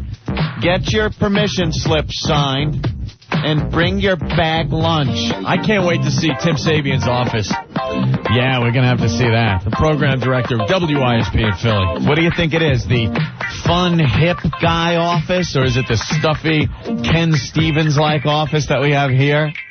This will be a little... Or the meticulously kept Jeremy Coleman office. This will be a little inside, but there's some radio people that enjoy the show. Yeah. I do believe Tim will have a R&R article that he was featured in. Oh, you think so? Okay. Framed up on the wall. Oh, that's good. All right. The one time he was in R&R where they had an exclusive interview with Tim Sabian, the brain trust behind WISP in Philly. Mm-hmm. You notice our office. He will have a little an old radio kind of on the. Oh, you think an old microphone? An old radio microphone, something like that. He'll have hundreds of CDs that he never listens to. Why doesn't he just take them to music stores and sell them in the secret room? Well, Anthony, they don't have a secret room at WISP in Philly. They have one at BCN. Yes, they do. The secret room. What a tool. I love that gag. All right. We say stuff just to crack us up. I'm sorry. Yeah, like our office is nice and fun, and there's things going on all the time. Jeremy's office, you could tell you're in management's office, but at least there's a couple of things to, he's got some of those little puzzles. You got to like the little, get the thing put back together again puzzle. Yeah. Something like that. But Ken's office is just like devoid of fun. Well, Ken just calls it in. There's no right. Yeah, that's just like he just comes up here, for a couple days every week to make sure we didn't blow up the place. It's like someone's summer house. There is nothing in his office. Yeah, it's a timeshare. That makes me think that he enjoys his time in New York. He should just timeshare it out where other people from other companies can. Hey, I'm here today too. Why not? I'll use your office. He still has the anal couch in his office. Yeah. Mm-hmm. That shows you a lot right there. Yeah, he's got the old Gary Wall round table. That was featured in Richard Neer's book, right? I got him binoculars so he could Democratic round table. I got him a pair of binoculars so he could check out the chicks changing. Over at the dance school across the way? But instead he's using them trying to read Jeremy's writing. Kind of so inside, but it's funny. I know. He writes very tiny. Our program director here in New York. Yeah. The regular loose leaf. Most people, one line per one line. You can write the letters are as high as the space, or maybe half the space if they're lowercase. He can put 4 lines within that space. And that's how he writes. And his office looks like something out of Clockwork Orange. It's just weird and neat and not a speck out of place. Yes, very stark. A lot of emotional problems. But then Ken's office is just this unfun, you're in trouble or you're arguing for something in there, and the room just reeks of it. Of just argument. He has the best office, and he doesn't even take advantage of it. Corner office, windows. Office, tons of windows. Yeah. Great view of the chicks changing or sunbathing topless on some of these buildings around here. Ooh. Doesn't take advantage of none of that. Nothing. Let's play What Do We Learn on the O&A show today, huh? Yes. Dennis, what's going on? What's going on, boys? Hey. I learned a couple things today. All right. I learned Norton looks like a chubby dyke. Chubby dyke. And I learned good ratings is like finding out your ex found a lump on her cervix. Jesus. Oh, pretty much. Yeah, you found that out, huh? Very good. Very good, Dennis. All right, boys. All right, man. Let's move on to Steve. Steve, what's going on? Hey, how's it going, guys? All right. Yeah, I learned that Perry Farrell's going to be out there with a net catching atoms, and he's going to be separating the hydrogen from them. Of course. He'll do that in his spare time in between Jane's Addiction gigs. Yeah, why not? All right, I also learned that, what else did I learn today? I learned that, never mind. Have a good day, guys. All right, Steve, thanks. He's cut his losses. Opie, check this out quickly. You know that guy Jordan Arizmendi, his name was? He was that intern from the Star Magazine or the Inquirer in that building that said, you'll remember me because of the little things I left around. Yeah. And the FBI investigated him and found no cause for that. He is in the hospital with what seems to be symptoms of pneumonia. And pneumonia can be a symptom of anthrax. So, hey, how you doing? What nationality is That's a little odd, isn't it? What nationality does it say? Arizmendi? I don't know what that is. I think that's Irish. Yeah, it sounds very Irish. But if he does have some kind of anthrax, wow. You know, did he get it there, or is he the guy that's been spreading it around and maybe came back to bite him in the ass? We don't want to profile anybody, though, guys. Story's developing. Let's go to Anthony. Anthony, you're next on the Opie and Anthony show. Hi, Opie. How you doing? Anthony. Oh, the caller.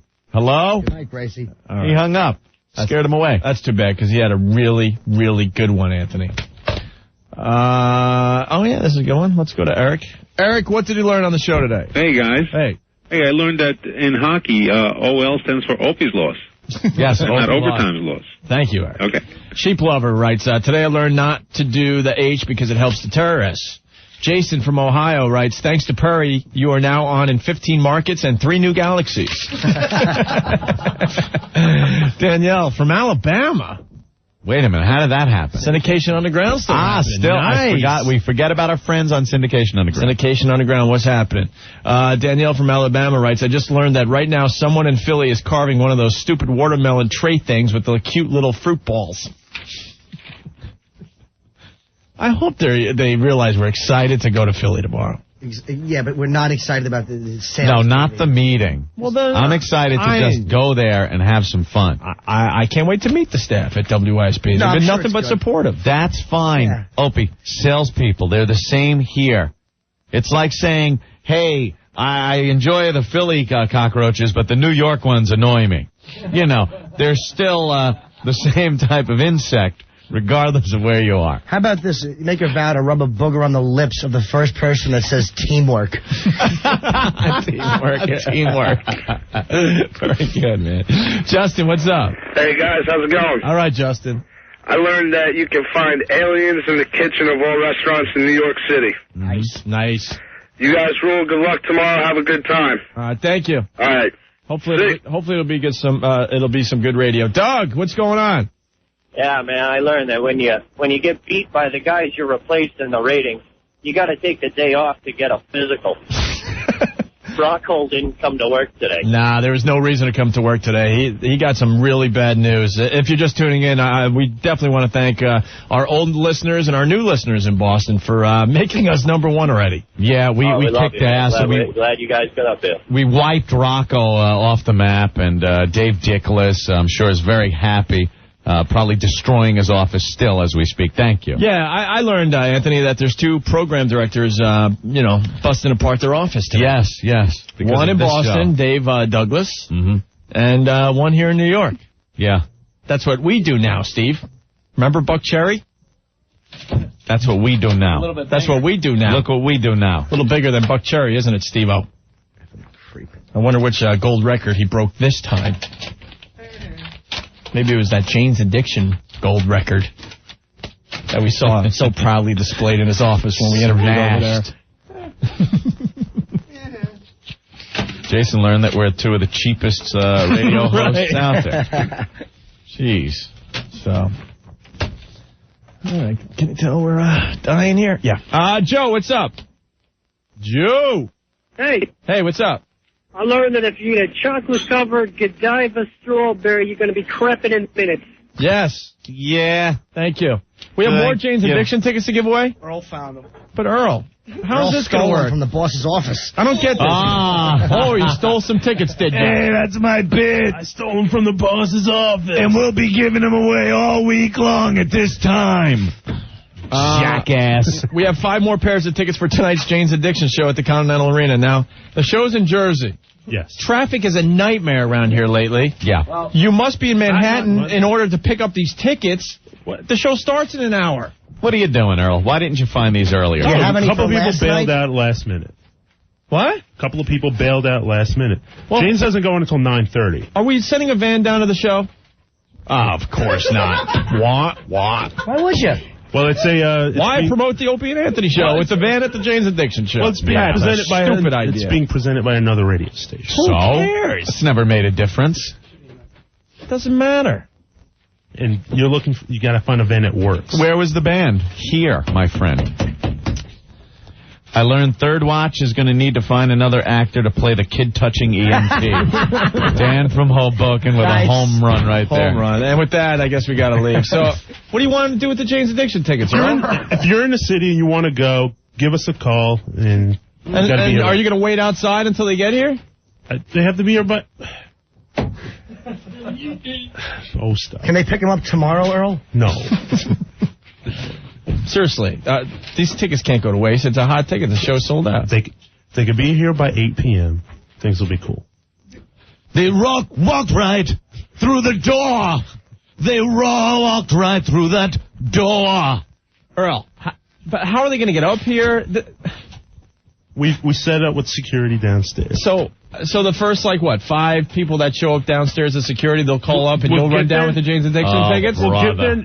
We'll take their names. We'll give the names downstairs. They'll call us up. We'll bring them down. Holy ass. Yeah. All right, we got to get out of the show. That's what we get to leaving it to a...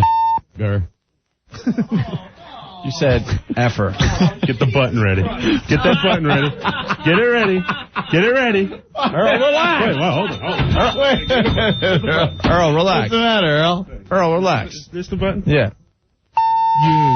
You got the beep over the U. Yeah, you got to wait for the beep to end before you add the U. No wonder they... You can't even fake curse right. All right, hey, we're really excited about Philly tomorrow. Yes, very psyched, man. And the next time we talk to you, we'll be live from the WYSP studio, so... Cool work. Thank you. Opie Anthony. Their psychosis is all real. This is not an act. Ponderous. Effing ponderous. The Opie and Anthony Show.